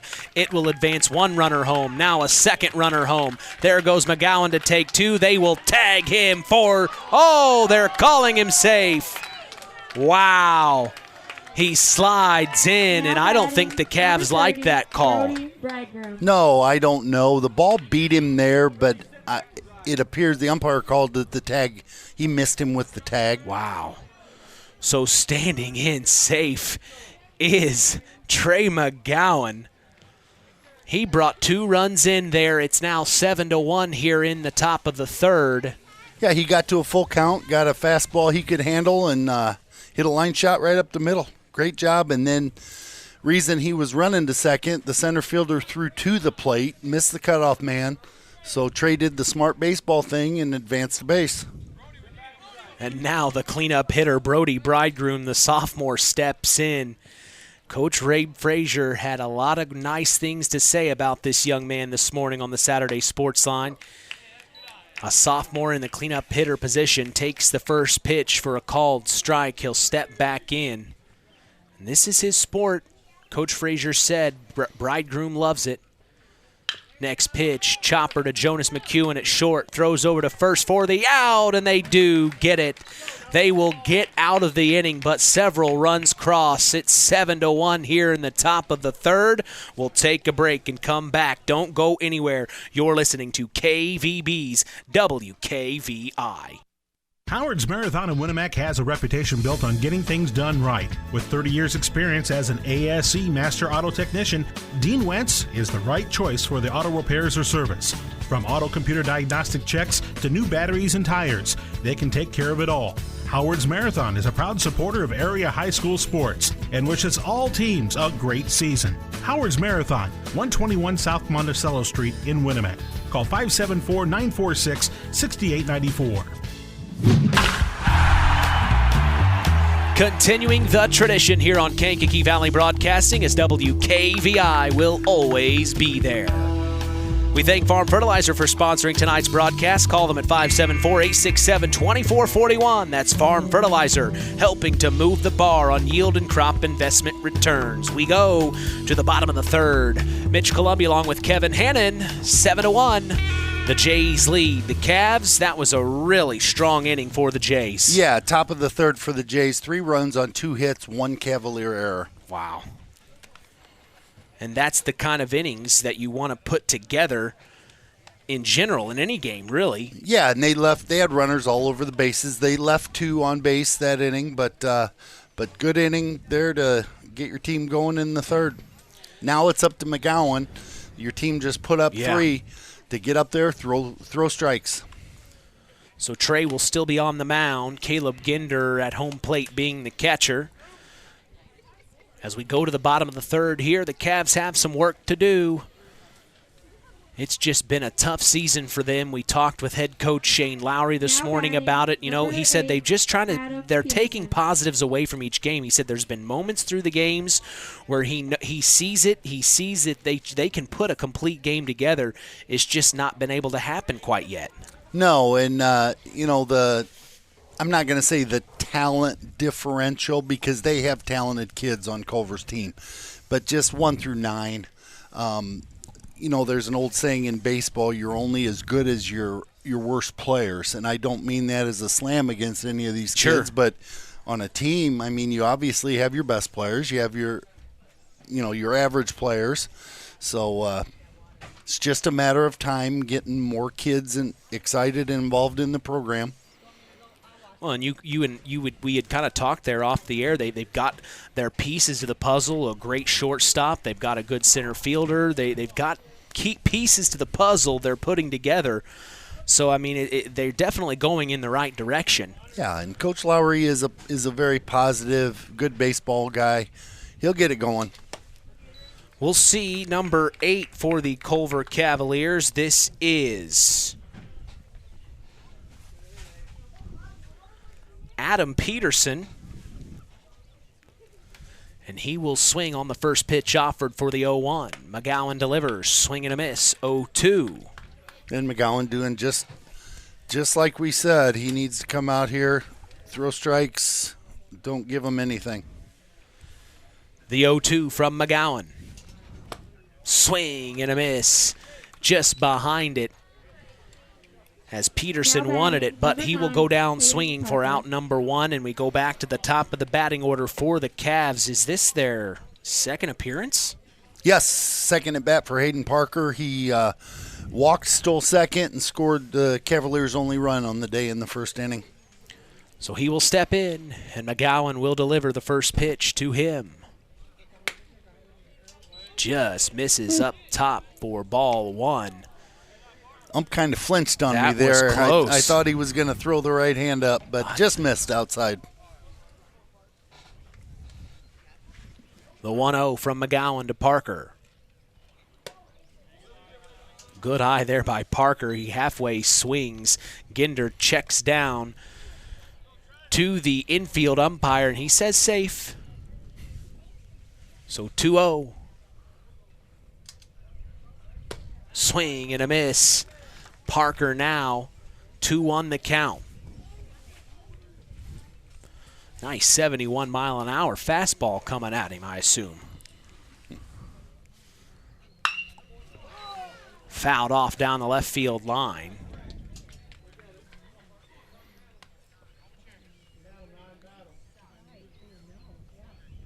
Two count. Parker will step in. .238 average on the year for Parker. McGowan kicks and deals.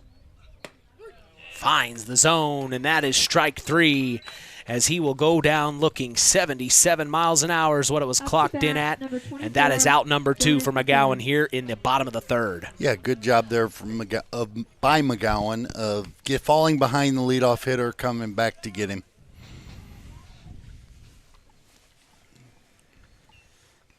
So now it is Jonas McEwen in the box. He takes the first pitch for a ball. McEwen has had quite a few plays there at short on the defensive end throughout this game, too, here this afternoon. He steps in and swings on the second pitch offered, evening it up at 1-1 as he missed it. Yeah, if he doesn't make a couple of those plays, this score is a little more out of hand than it is right now. When we talked to him last year for that Athlete of the Week interview, this is his favorite sport. He loves baseball. Next pitch offered up top for ball 2.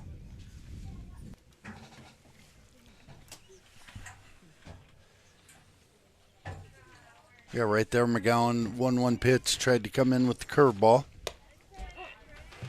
That one does find the zone, so now it's evened up at 2-2. Yeah, came back with the fastball there. Back even in the count. McGowan, the 2-2. And McEwen will swing and miss for strike 3 and out number 3. McGowan is having a commanding performance today as we will take a break and come back. Top of the 4th coming your way. You're listening to KVB's WKVI. It takes smart planning by a skilled expert to get you just the right heating, cooling, and energy-efficient system for your home. McGrath Refrigeration can install an affordable Armstrong air system that will cut your energy costs while enhancing your comfort. You'll see the difference in your first energy bill. Give McGrath Refrigeration, your local Armstrong dealer, a call today at 574-772-3575. That's 574-772-3575. McGrath Refrigeration, where the temperature is always just right. Mark's Body Shop in Knox is proud to be part of the broadcast this evening. If you ever need collision repair, contact Mark at 574-772-7003. Top of the 4th action, 7-1. The Blue Jays lead the Culver Cavaliers. Mitch Columbia along with Kevin Hannon. We will still see Hunter Albert on the mound for the Cavs. But, man, it's just been a tough afternoon for the Cavaliers, losing Game 1 7-3. Now here they are in Game 2. It just hasn't been their afternoon. No, and after the first inning, McGowan's really settled in. He struck out the 6 out of the last 7 hitters.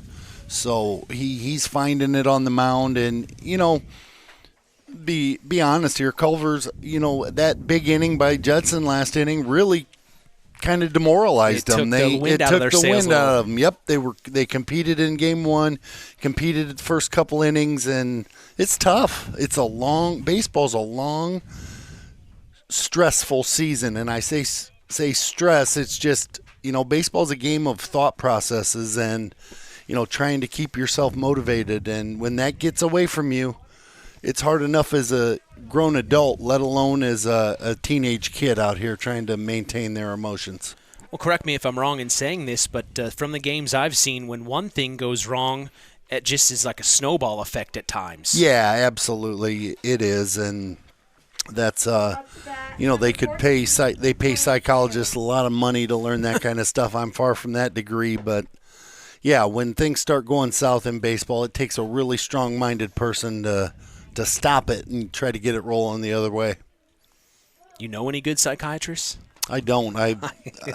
People probably have said I needed to find one here, but no, I quit looking. Nobody could handle you. I'm a teacher. I don't have that kind of money. The state won't take care of you? Don't even get me started. My mom taught for 39 years. Trust me, I know. Oh, yeah. Nothing like the State Board of Education. They've got it all figured out. Oh, yeah, they do. 1-0 from Albert to Quinn Bales for his, I think, 3rd appearance this afternoon. Yeah, I had to flip my scorebook over there. Yeah, Bales is 2 for 2, run scored, stolen base, so looking to keep his perfect game going. Hey, he's already perfect second game. Yeah, absolutely. And he's already let 2 balls go by, so 2-0 the count, and Hunter Albert will deal. Finds the zone, and you could tell Bales was just seeing what he'd do there. Absolutely, 2-0, being a patient hitter. It's important for Albert here to just remember to keep doing his job. Next pitch from Albert finds the zone. It started outside, and then at the last second. Yeah. Had a little slider, late break to it, and found that inside corner. So now 2-2 from Albert. Swing and a miss by Bales. They throw down to first to make sure, and he is out. Now batting number 22, Connor Benson. So now Connor Benson will come up to bat. Jays have been able to go through their batting order here in Game 2, getting several more swings in the Cavs. Albert deals to Benson. It's a grounder to second. Adria Guasp gets it over to first, and he drops it out of his glove. Derek McKee had it, and unfortunately it bobbles out of his glove, and that was enough time for Connor Benson to get to first safely. Yeah, just first baseman couldn't handle the throw. Second baseman picked up the one hop one-hop bouncer, threw it to first, just first baseman couldn't handle it. So now for the Blue Jays, it's Owen Tim. He'll step in, swing, and foul tip the first pitch offered.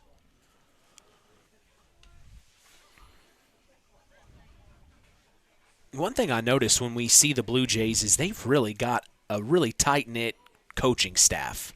You can tell they work well together. Yeah, they have, and it's a group of guys that have been together for a long time. So that's always important, continuity in coaching. Well, in that meantime, it looks like Connor Benson will steal second. They tried to throw it down, but not in time. He slides in safe. So now the Blue Jays have a runner in scoring position. Albert, the 1-1. Line drive, grounder up to center field. It will advance Connor Benson all the way from second to home, and digging in for a double is number 4, Owen Tim. So correct me if I'm wrong, Coach, is that an RBI double? RBI single. He took, again, the center fielder came up, didn't hit the cutoff man, tried to throw to the plate. The runner did the smart thing and advanced to second on that throw from center field. So RBI single reaches second off error? Is that how you would say that? No error on the play. He advanced on the throw. I see. But the throw didn't need to be made. So it's not an error, not a physical error. It's probably, depending on what the coaches want to do there, you want to come up and hit the cutoff man. So Tim stands in at 2. It's 8-1, the Blue Jays lead here in the top of the 4th. And now we see number 17, Javen Christensen. Hitting for himself here, shortstop. Trent was DHing for him, and now he's getting a chance to swing it for himself. He does. Chopper to Adria Guasp at second. Throws over to first. It's not in time. And that will advance Tim to 3. So now runners in the corners for the Blue Jays. With one out, we now see number 5, Noah Radke.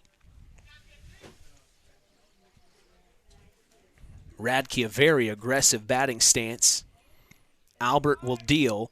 Christensen to take 2. They throw to Jonas McEwen, and it goes through the legs of McEwen. And now here comes Tim home, and advancing to 3 is Christensen. Yeah, Culver was trying to throw a play there. First and third situation. Runner at first broke for second.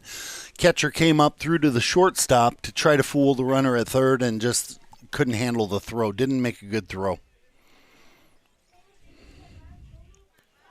So now it's 9-1, the Blue Jays lead. And my scorebook is officially a mess right now. At least you're attempting it. Last year we didn't even do it. So we're taking baby steps here. In year 2, we're getting a little bit better. But the Jays are in control, up 8 runs, 9-1, and the next pitch offered hits the dirt outside for ball 2. So a 2-1 count here with one out, and our runner 90 feet away from scoring yet again for the Jays. I think they're trying to get out of here in 5, Coach. Absolutely. Ooh, in on the hands at Radke as he swings. It almost sounded like it may have hit him. Yeah, I think it hit him, but he swung, so it's irrelevant right there, foul ball. I think it might have got him on a hand, but he's not wincing. No, he steps back in. He wants a hit here. 2-2 from Albert to Radke. Outside, and a good eye there. Yeah, you mentioned earlier about Judson maybe wanting to get out of here. 7-1 game. Yeah, you want to score 4 runs as soon as you can, try to hold the other team. The payoff from Albert. Chopper right back to him. He throws over to first, and they get out number 2. Now they throw home to try to get it, but not in time. And sliding in safe for another run is Javen Christensen. It's now 10-1, the Blue Jays lead. And to piggyback on that thought I just had earlier, 7-1, you want to score. You want to play as few innings as you can. Yeah. At this point, you don't want those pitchers counts to yeah. add up. You don't want to have to use another pitcher. You want to pack your dugout up and go home as soon as you can. Second game of a doubleheader. So now number 32 for the Blue Jays steps in. It's Damian Frazier back to the top of the batting order for the North Judson-San Pierre Blue Jays. With 2 outs, nobody on. Top of the 4th, they lead 10-1, and the first pitch offered is outside for a ball. And again, piggybacking on that previous thought, you can tell by the way North Judson, they were more aggressive on the base paths, putting the ball in play. They feel the same way. Next pitch misses the zone for ball 2.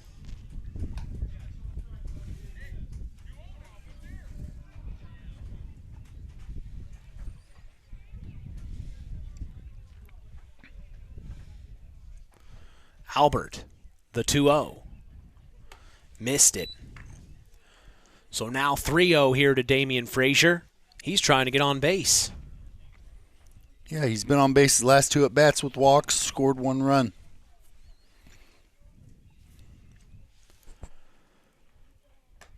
That one finds the zone as it's now 3-1.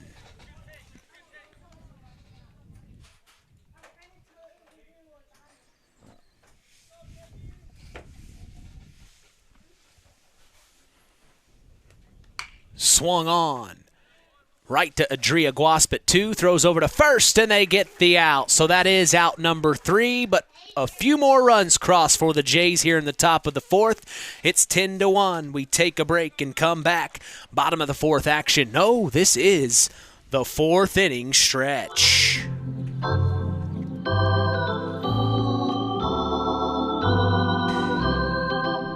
Standard Plumbing, Heating, and Air Conditioning is helping continue this wonderful tradition on KVB's WKVI. If you are uncomfortable in your home, give third-generation owner Brian Hammond a call at 574-936-4660. They've been serving the local area since 1936. We appreciate Standard Plumbing, Heating, and Air Conditioning, as this is the Standard Plumbing, Heating, and Air Conditioning 4th inning stretch.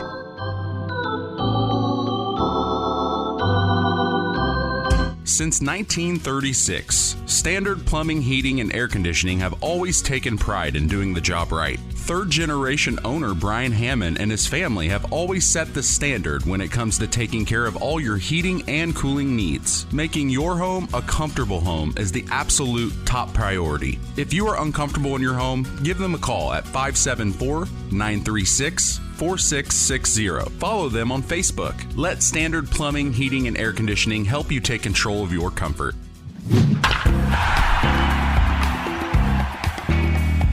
Today's broadcast is brought to you in part by Culver's Portside Marina. Spring is here. Get your boat serviced and ready for the summer. Godfrey Pontoons, Yamaha Wave Runners, and Kawasaki Jet Skis are on the showroom floor waiting. Slip rentals, boat storage, and self-service fuel pumps will all be available at Black Bass Lake this summer. Call them at 574-842-5000. That's Culver's Portside Marina. We go to the bottom of the 4th. Stretched our legs a little bit there, Coach, but the Blue Jays are in full control. Yeah, for the Blue Jays in the top of the 4th, 3 runs on 1 hit and 2 Cavalier errors. Well, and the Cavs, like you said, the wind has kind of been knocked out of their sails. They really fought valiantly in Game 1. We saw the tail end of that game. They started Game 2 the same way, really came out fighting hard. But ever since that big inning from the Blue Jays there, what was it, the 3rd inning? Ever since that 3rd inning, Coach, it's just been lights out for them. Yeah, and in part of that offensively for the Cavaliers is Trey McGowan's found his command a little bit on the mound. I mentioned he struck out his last 6 of his last 7 hitters, so we'll see if that continues here into the bottom of the 4th. Well, to start the bottom of the 4th for the Cavs, we will see number 23, Reese Harrell, the number 3 hitter.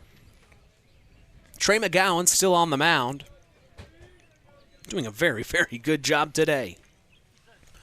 We saw him in Game 1, for those of us just tuning in, really take a hard hit to a finger, I believe, on his right hand as he was the catcher in Game 1, and he needed a few moments to kind of shake it off, and down there on the field when I was getting interviews, the coaching staff wasn't sure if he was even going to be in the lineup. Yeah. We get the lineup maybe 15, 20 minutes later, and he is on the mound as the starting pitcher for Game 2. So somewhere in that 15 to 20 minutes, Trey said, no, you're not taking me out. I'm playing today, Coach. And he has played valiantly. As here's the first pitch offered to Harrell, inside, ball called. And that's why in a perfect world, you wouldn't like to see your pitcher also be a catcher as his backup position. And same with Ginder here. These two kids just swap positions from Game 1. Next pitch outside. Another thing, when I was listening back to our broadcast we did on the 16th against the Redskins and the Blue Jays, you had mentioned that the catchers this year get earpieces. It's legal.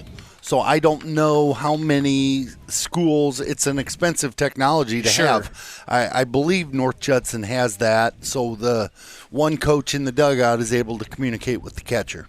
That is so interesting. 2-1 from McGowan, swing and miss by Harrell. It's now 2-2. And now does that provide, you usually just look over the dugout and get the sign usually. What does that provide in your opinion when a coach is able to now relay that to the catcher? It, for lack of a better term, it dummies down everything. I see. If a kid hears it, he's probably not going to forget it.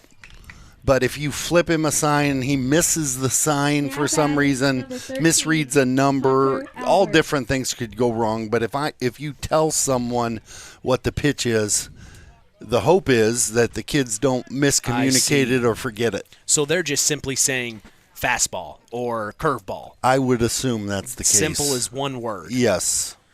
Harrell unfortunately gets out at first, and now the next pitch offered to Hunter Albert.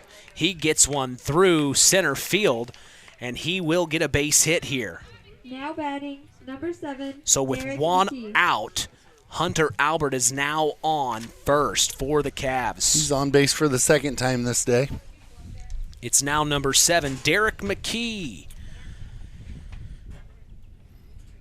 The first baseman, he'll step in. First pitch from McGowan, misses the zone, just slow, the head umpire says.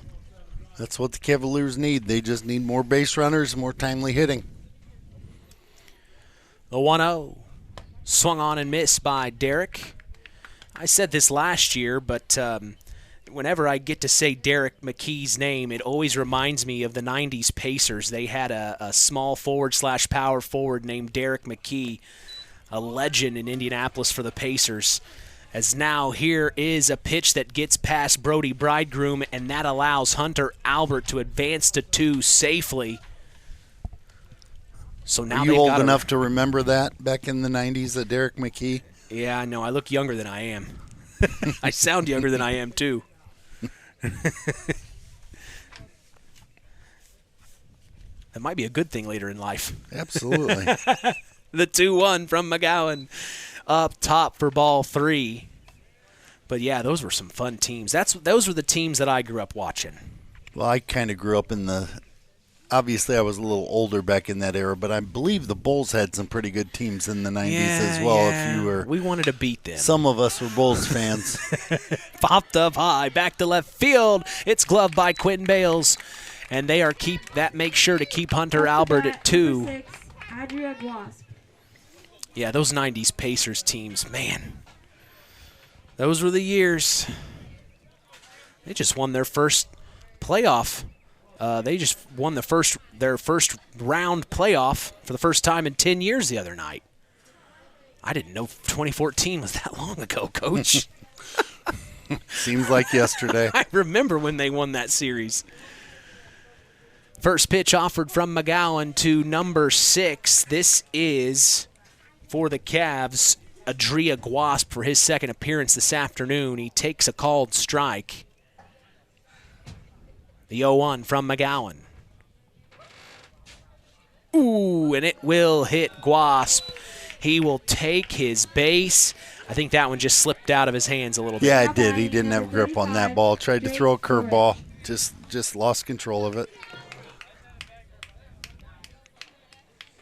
So now number 35, Drake Zorich, will step into the box with 2 runners on and 2 out, 1 in scoring position. We're in the bottom of the 4th. The Cavs trail 10-0. McGowan's first pitch to Zorich finds the zone, clocked in at 73. Ahead in the count. Literally no wind at all here in North Judson, 75 degrees and sunny.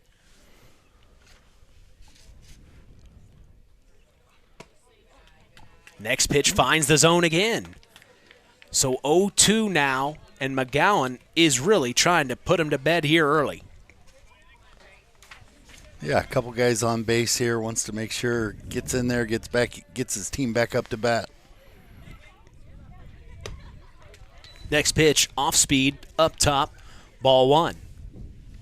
Yeah, went with a curveball right there, 0-2 count. Just missed up in the zone.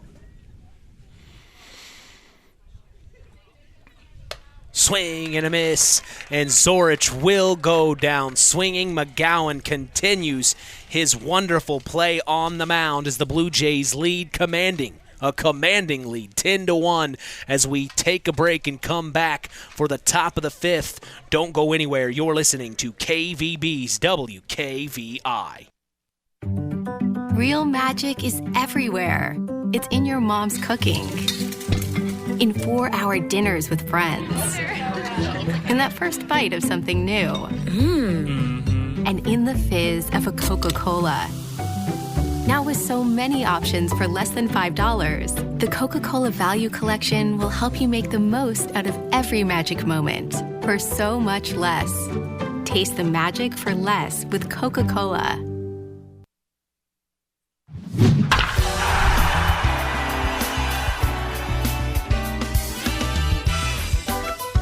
Zingo Express of Knox is a proud sponsor of today's action. Stop by Zingo Express in Knox and fuel up both you and your vehicle the Zingo Expressway. Man, we are having a lot of fun here in North Judson.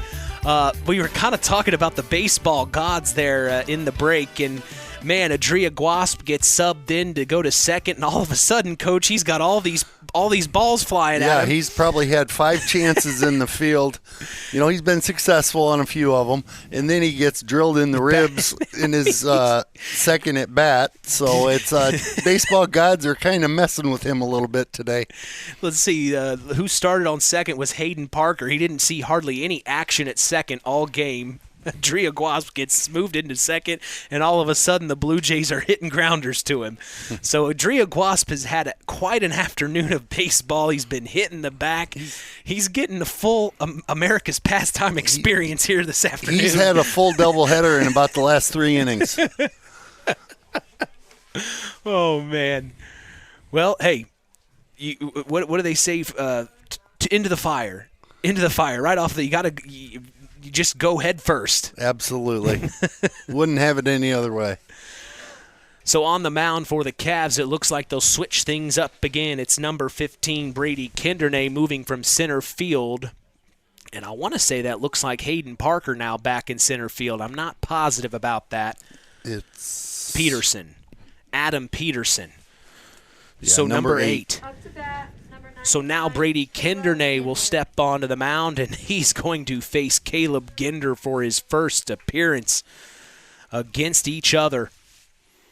And the Blue Jays probably want to try to get at least 1 run here to make it 10 runs to push it all onto the Cavs here in the bottom of the 5th, as that one was inside. Ginder was ready to take it. Ball called, though. Yeah, I think Coach would like to get 1 or more than that, because you got a situation here, and you always got to think about McGowan's at 67 pitches. Maybe you get a couple more runs. Yeah. I mean, no lead is safe in high school baseball, but you get a couple more runs, you can get McGowan out of the game. With 67 pitches, he's under the threshold of another day's rest, and I don't have enough time to go into all the different pitch count rules. We'll work on that. Yeah. I do want to learn that, though. We need to work on that one when we have time, as the next pitch is up top for a ball 3. I mean, you've said it several times, in this era of pitch count baseball, And when you hear it like that, you really I mean, that's a lot of work you guys have to keep an eye on. As here's a popped up high. Oh, it will fall for a blooper into center, and it is a base hit for Caleb Ginder. Yeah, his first hit of the game, been on base twice with a hit by pitch and a walk, so good for him to get one in the base hit category. And here comes his courtesy runner, Oren Ball, at first. Ginder does the job. He walks back to the dugout. Doesn't look like he's real upset about not having to run the bases this afternoon. I don't think he's upset at all. I think he actually is enjoying it. Next pitch up top to Trey McGowan for ball one. That was a 73-mile-an-hour pitch. Yeah, probably low to average there on the velocity of the fastball for high school baseball. Ooh, this one gets past the catcher, and it'll advance Oren Ball to second.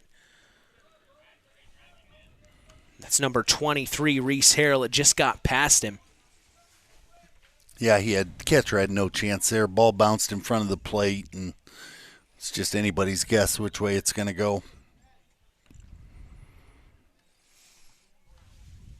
McGowan steps back in, the 2-0. Misses, 3-0.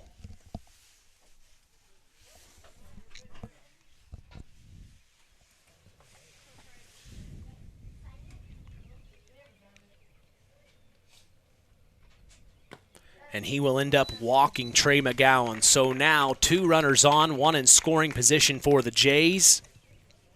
This brings up number 33, Aiden Christensen. And along with his time on the mound, this is one of those things that snuck up on me. McGowan's been on base every at bat, 3 walks, a base hit, 2 RBIs. Wow. 3 RBIs on the day, so he's having a heck of a game. While pitching. And he's doing a pretty good job on the mound as well. Yeah, So I mean, he's really done a little of everything. As the first pitch offered to Christensen. He might need to hurt his finger before every game. Just to get him fired up a little bit. Sorry, Mom and Dad, I didn't mean that. Next pitch is a dribbler. Hit him in the box. It should be a dead ball. He hit it down off his foot, bounced in front of the plate. Neither ump saw it. Now but batting number 14, Quinn Bales. It's a ground out. So that is out number 1, and it'll bring Quinn Bales up to bat. It does move both runners to second and third, so now Oren Ball is at third and Trey McGowan is at second, and Quinn Bales is trying to bring at least one of these runners home, so it's a 10-run lead. He takes the first pitch for a ball low and away.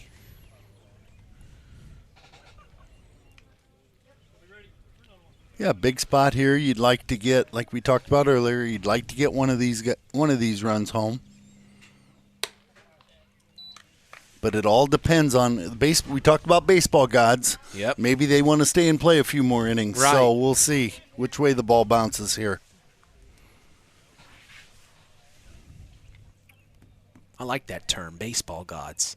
It gives us a lot of answers. And there is an overthrow to third. Oren Ball will come home. Trey McGowan digs in. He's going to come home. So both runners on base bring runs across. It is now 12-1. The North Judson-San Pierre Blue Jays lead. Yeah, it's just down 10-1. Pitcher tries a pick at third, throws it down the line. Both runs score. Just probably a play that doesn't need to be made right here. Bales takes the next pitch outside for ball 3. He's been patient, and you saw him kind of joke around there with Reese Harrell, the catcher. It's interesting when you get these two teams that know each other. We kind of talked about this in the Knox-North Judson game.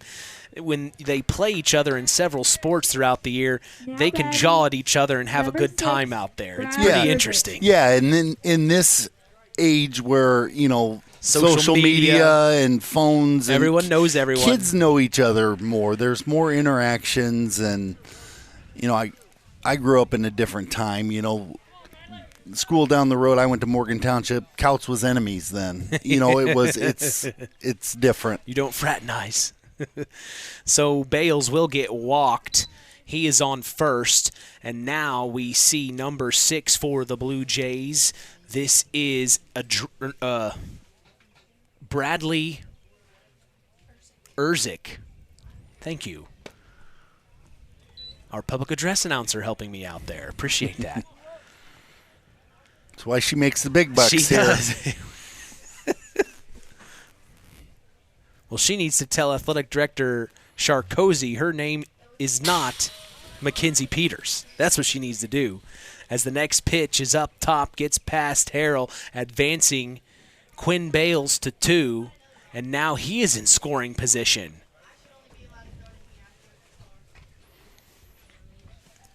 At this point, it'll be all up to the Cavs in the bottom of the 5th. Now, do they have to just bring it back within 10 runs in the bottom of the 5th? Yeah, they would have to score to make the deficit less than 10. So if it, depending on what the number Judson puts on the board this inning, like for right now, 12-1, they would have to get it down to 12-3 to continue. Up to bat, number 12, Andrew Chambers. Unfortunately, Peterson will end up walking number 6, Erzik. So now 2 runners on, Bales in scoring position, and Peterson delivers the first pitch to number 12 for the Blue Jays. This is Andrew Chambers, the freshman. He takes the first pitch for a ball. Good opportunity here for some of these young Blue Jay players to get in bat.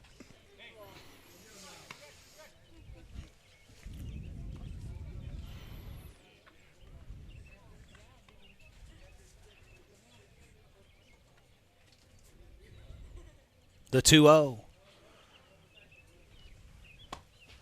Outside for ball 3. We kind of talked about this the other night between the Oregon Davis Bobcats and the South Central Satellites, but the Satellites have a huge roster. And then you look at the Jays, they've got these freshmen and sophomore that don't get much time, but then they are able to have guys like that can give the opportunity. And there's several teams in our area, they wish they would probably have that luxury, Coach. Oh, absolutely.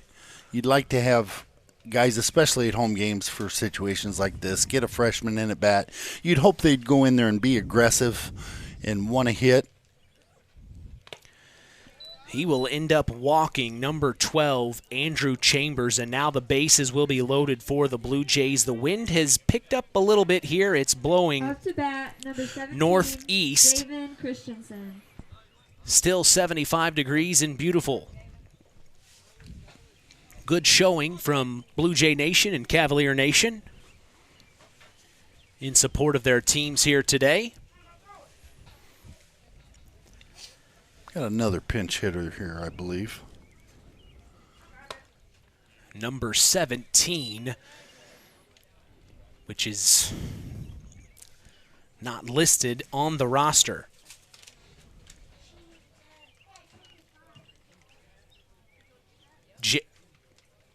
Javen Christensen. So Javen Christensen is the pinch hitter here. Takes the next pitch for a ball. 2-0 count now from Peterson. Popped up high, back to center field, trying to track it down, and it'll drop in front of the center fielder. And this will bring Quinn Bales home. They throw down to 3, and they get the out. The advancing runner to 3, number 6, I believe. Now batting, number 26, Weston. Okay, so what happened is center fielder, the ball bounced in front of him, force play at third. So by getting the force out at third, they take the hit away from Christensen. So that's how turns into a fielder's choice instead of a single. So it's an RBI fielder's choice for Christensen. I'm going to have to do this for so many years to figure this out, Coach. There's so many rules. Yeah. And there's nothing the runner could have done there. I mean, He's assuming the ball's going to be caught, and the kid pulls up, it bounces right in front of him. He picks it up, and by the time he's just not fast enough, very few would have been fast enough to get from second to third there to beat the relay throw. Well, this is number 26, Weston Beauchamp, in the batter's box. He fouls the second pitch off, out of play. It's 0-2 now to him, a sophomore on this team.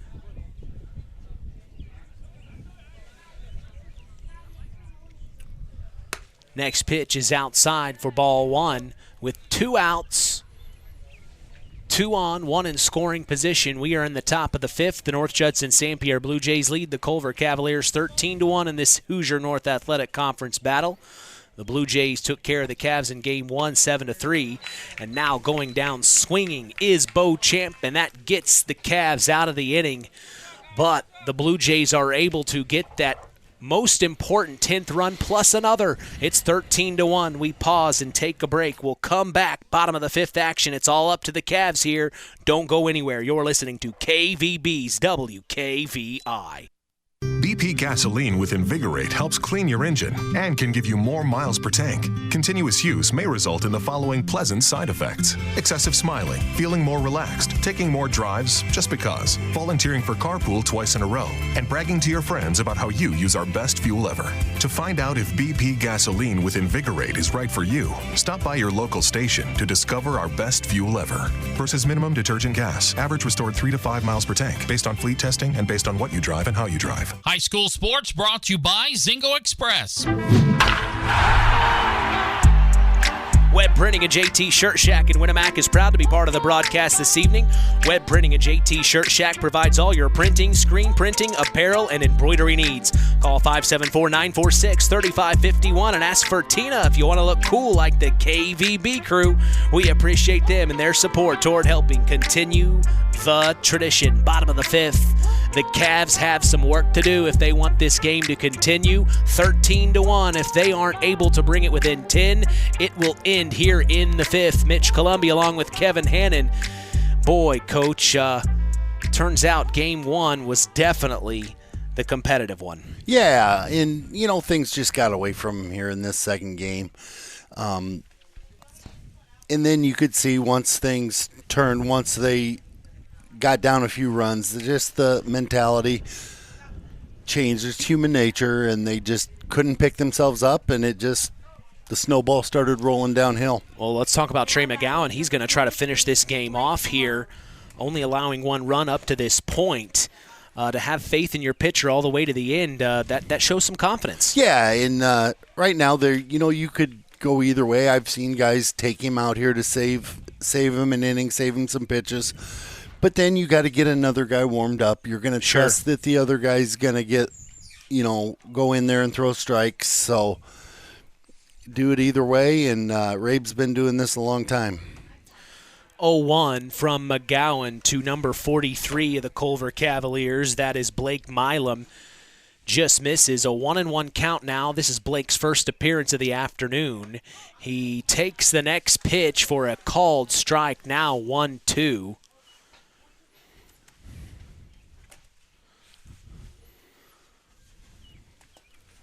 McGowan right to work. Swing and a miss, and Milam goes down swinging for out number 1 here in the bottom of the 5th. Yeah, Trey just did a good job again of throwing strikes, getting ahead, and then putting the batter away. Matt Baker will now step in. We saw him a couple of weeks ago when the Culver Cavaliers took on the Knox Redskins in that doubleheader. Saturday afternoon game. Of course, that was when all the seniors were on their senior trip in Florida.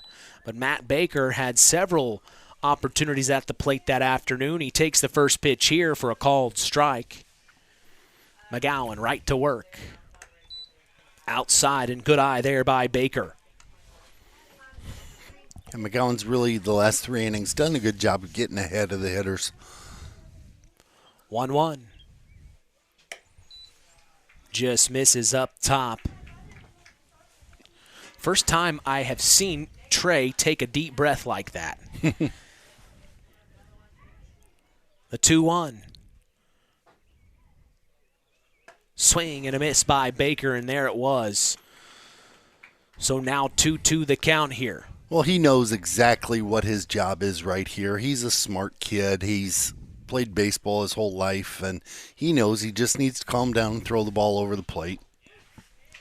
And that one does find the zone, and that will be strike 3 and out number 2. McGowan is trying to finish this off here right now. And right there, that was his 10th strikeout through 4 2/3 innings pitched. So doing the job offensively and defensively today. You just got done talking about all he had done, running the bases, getting on base, and then we go to the bottom of the inning, and he's just dominating on the mound here. Yeah, having a day. First pitch offered to number 16, Kyler Weeger, is a swing and a miss for strike 1. The Cavs are getting some young Cavs, some action here late in this one. McGowan right to work. The 0-1, swing and a miss for strike 2, and he's one strike away from a complete game here. Pitched a complete game. Yeah, technically. Early. It's not over yet. 1-2, ball up top from McGowan. I guess you just would say in five innings. Is that how you would categorize that? The game would be complete after 5, Yeah. so technically it is a complete game. Just misses the zone. He wanted it there. You even saw him go, ooh. Yeah. 2-2 here for McGowan, trying to put the Cavs to bed. The 2-2. Swing and a miss.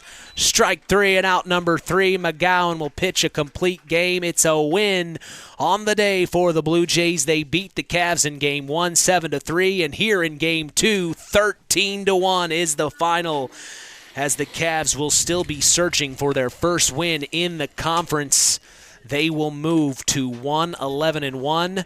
The Blue Jays, though, staying up top in the bracket of that Hoosier North Athletic Conference. My goodness, they will now move to 7-4 and 7-2 in the conference, Coach.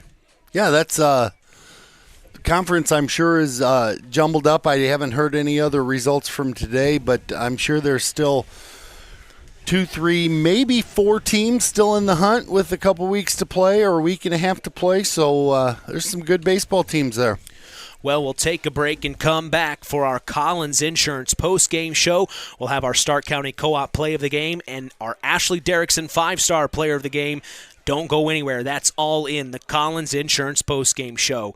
You're listening to Kankakee Valley Broadcasting's WKVI. It's hard to believe, but time sure does fly by. Collins Insurance Agency in downtown Knox are celebrating over 30 years of taking care of all of your insurance needs in our communities. If I could turn back time. And we're not going anywhere. Stop in and see Jim and the crew at Collins Insurance Agency in downtown Knox. Insurance you can count on from a business you've trusted since 1989. Proud presidential partners of Western Reserve. Pulaski Memorial Hospital. Quality care closer to home. Pulaski Memorial Hospital is all about community and keeping our community spotlight shining on the accomplishments of our youth. That's why PMH is proud to be a sponsor of our local high school sports action on WKVI, our community radio station. Pulaski Memorial Hospital. Quality care closer to home. Welcome to the Collins Insurance Agency's post-game show. 13-1 is the final as the North Judson-San Pierre Blue Jays beat the Culver Cavaliers, a Hoosier North Athletic Conference foe. The Blue Jays pick up 2 wins to add to that. But, Coach, all in all, the Blue Jays really just they really just took off here in Game 2. Yeah, they jumped out to an early lead and took advantage of what was in front of them. Anytime Culver made a mistake, North Judson took advantage of it. And, I mean, McGowan just had a great day offensively, but more importantly, in the couple games I've done with you, normally it's all about the guy on the hill, and Trey was pretty dominant today on the mound. You've been doing this. Well, you have been coaching a long time, Coach. I kind of brought this out of you in the pregame show, but what are maybe some words of encouragement that if you were leading the Cavs, you would try to keep the energy there so that, I know it's tough when you're down so many runs and it's just hard to persevere through that. But is there anything that you would maybe say as a head coach trying to move forward? Boy, it's tough. Over the years, I've had teams like this where things you don't have the personnel to compete in against some of the teams. Like North Judson's a good baseball team. We mentioned that when they played Knox earlier. But, there are some games this year they're going to play. They're going to compete. They're going to be right there. Today they competed in game 1. They competed to start the second game, and then just things didn't bounce their way. It's just a matter of getting 15 high school kids to buy into showing up to school on Monday and getting better in some aspect of baseball and to keep working hard. I mean, they don't know, and I'm going to get into all my baseball-isms, but they don't realize that baseball is going to be done for most of them in their life here pretty soon. Yeah. And, you got to go out and just want to get better every day, whether it's playing catch, whether it's hitting in the cage, whether it's getting those extra reps defensively, but hanging in there and continuing to work hard every day. You probably didn't know half of the reason we hired you was so that you could teach me the game of baseball. Shoot. Well, I hope I can do some of that. Well, we were kind of talking there. Let's cover pitch count. I mean, if you can give us a short version, obviously, but if you can't, then do what you can. I definitely want to learn more about the pitch count rules, why you would decide to maybe stick with the guy or maybe pull him early, reasons for what coaches do that. Okay, I'm probably not going to have the middle numbers and the breakdowns right, but I know at the high end, a kid can throw 120 pitches in a game. That's his max. Yes, if a kid reaches 120 on a hitter, he could go 123 if it's all to the same batter. But as soon as he hits 120, he's got to come out of the game on a new batter. Gotcha.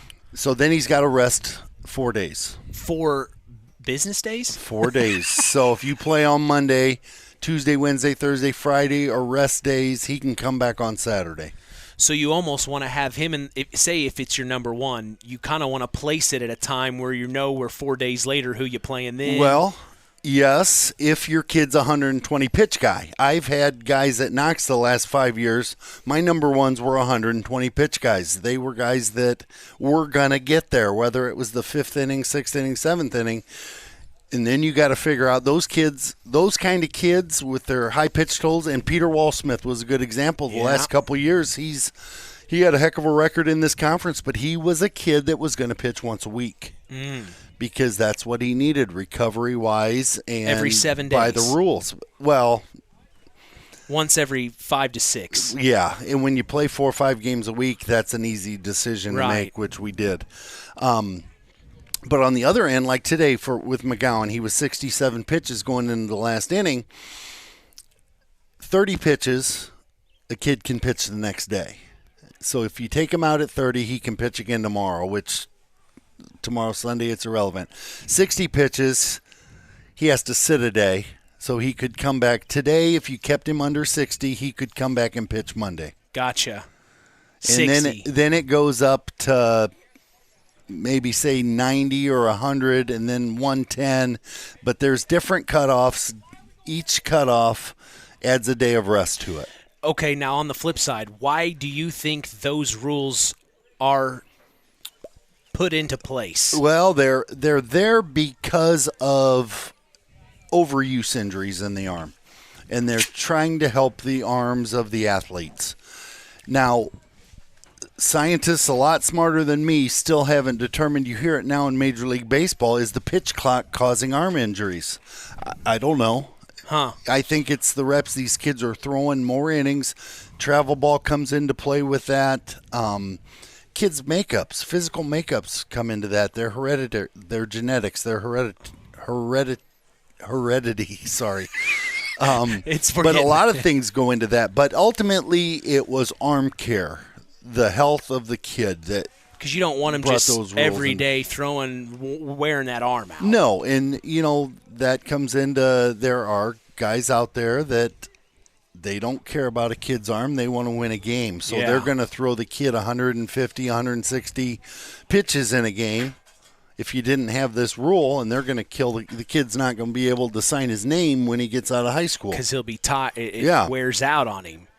Interesting. So that is, hey, I'm learning more every game I'm doing. Well, Coach. I don't know if I confused you more, but without having the rule right in front of me. The only thing today that was hard for me to understand was the single that wasn't counted as a base hit. I forget how you worded that. Yeah, it was it's a base hit until the runner gets forced out at third, and then it turns into a fielder's choice.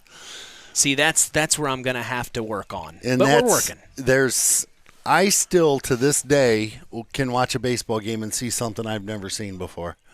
For the most part, there are just little intricacies, and it's just the baseball gods again messing with people. And another thing you've mentioned is you've made the comment, well, it just depends on how the coaches or how they would rack that stat down, how they would have called that play. And then you go to sometimes I've been to Cubs games and I'll see huge fans. They bring their own book and they're keeping stats. Yeah. It's interesting because you're saying it's all interpreted on the person that notates those stats. It is all interpreted, and let's face it, there are coaches out there that want to see their kids have good stats. Sure. So they're going to have that as a base hit. Not a fielder's choice. Right. Say a ball that goes past the catcher and goes to the backstop. It's advanced. The runner will advance on the wild pitch. It's not a stolen base. And you see sometimes these kids that have gaudy stolen base numbers. That always makes me wonder. Yeah. There are coaches out there like that, and I'm not saying anything no, you're about just any coaches from that your are experience here today. Oh yeah, You've seen it doing all. this so much, yeah. There's guys you can look through the Indiana High School state record book and just see numbers that make your eyes pop out of your head. Like how can that happen when you can play 28 games a season? Yeah. So yeah, all coaches will score things differently. Well, I am getting my studies done today in baseball knowledge, but we will take a break and come back for our Stark County Co-op play of the game. This is the Collins Insurance postgame show, and you are listening to KVB's WKVI. The Stark County Co-op has been a member-owned farm services co-op in Stark County since 1928. That's over 90 years, and they're still providing the same quality agronomy services to the farming community of Stark and surrounding counties. The Stark County Co-op is an LP and fuel provider. The Stark County Co-op purchases grain at both locations, Hamlet and Browns.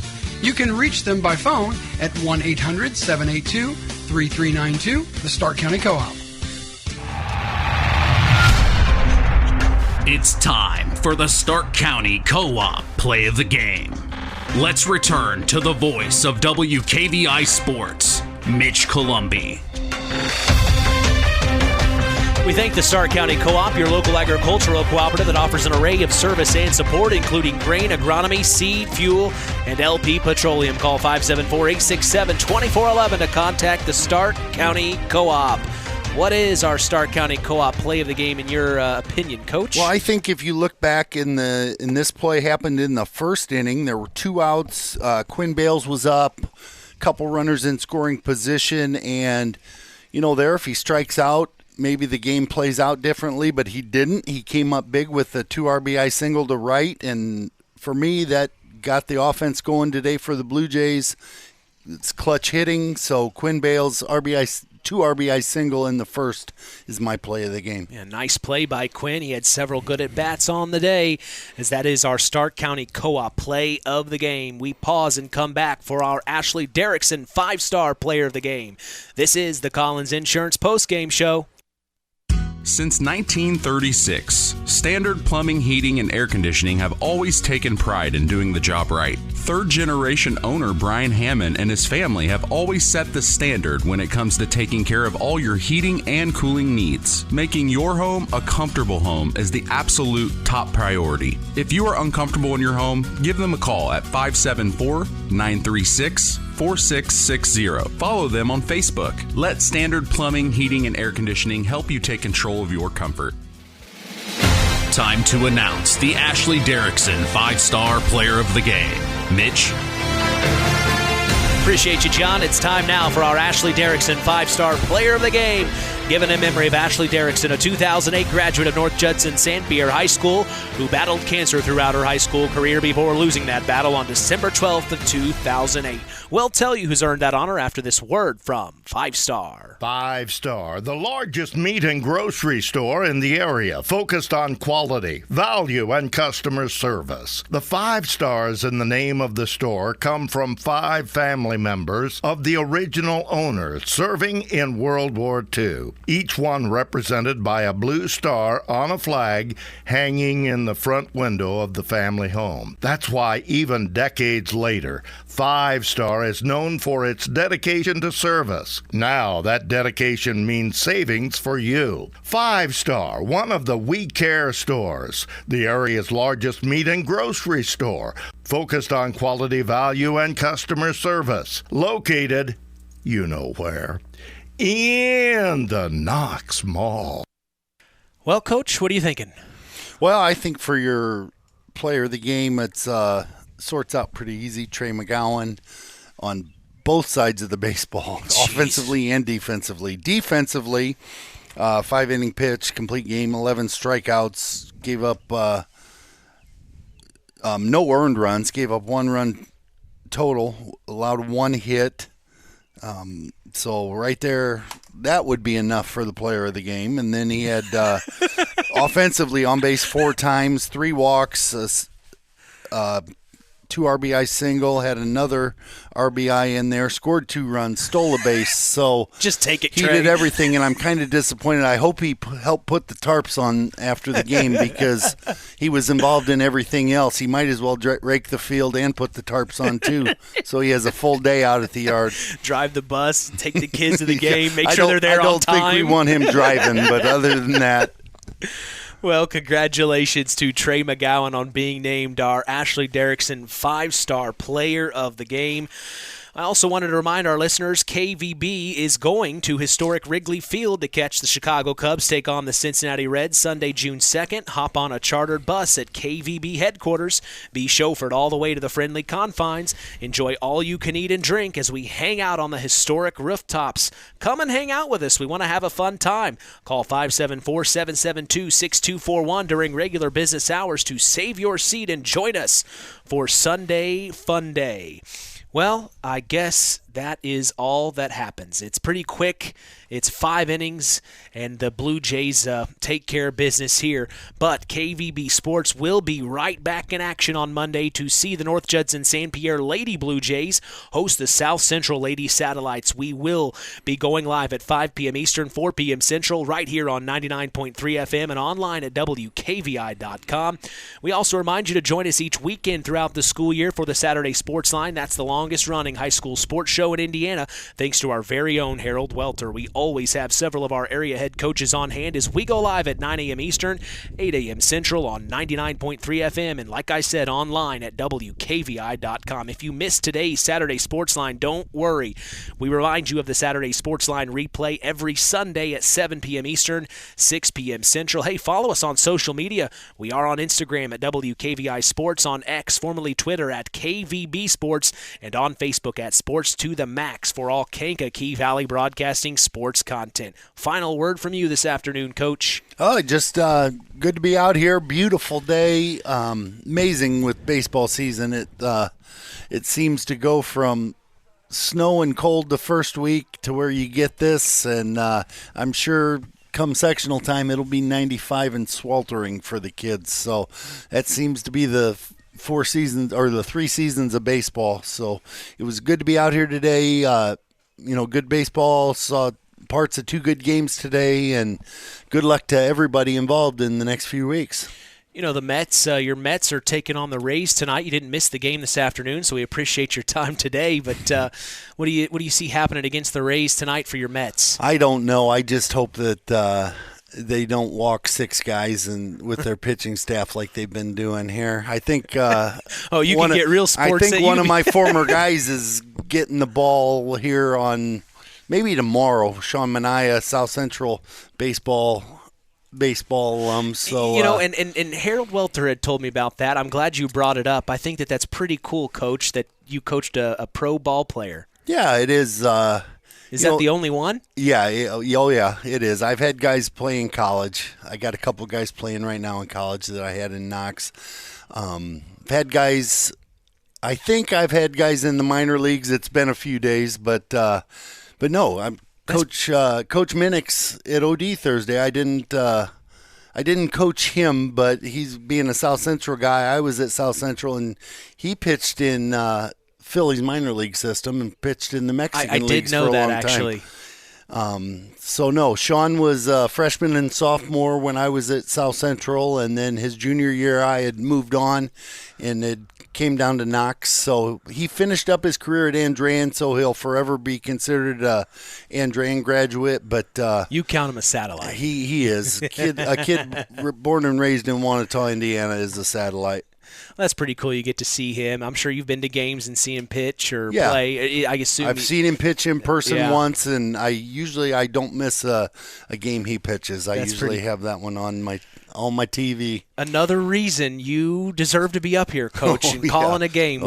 We appreciate your help today, as always. Our final in this one, the North Judson-San Pierre Blue Jays beat the Culver Cavs in Game 1, 7-3, and then in our game, Game 2, 13-1. From all of us here at KVB, we thank you for listening to Indiana High School Baseball. For our sports analyst, Kevin Hannon, our in-game announcer, John Thompson, I am Mitch Columbi. The tradition continues. We are Kankakee Valley Broadcasting's WKVI.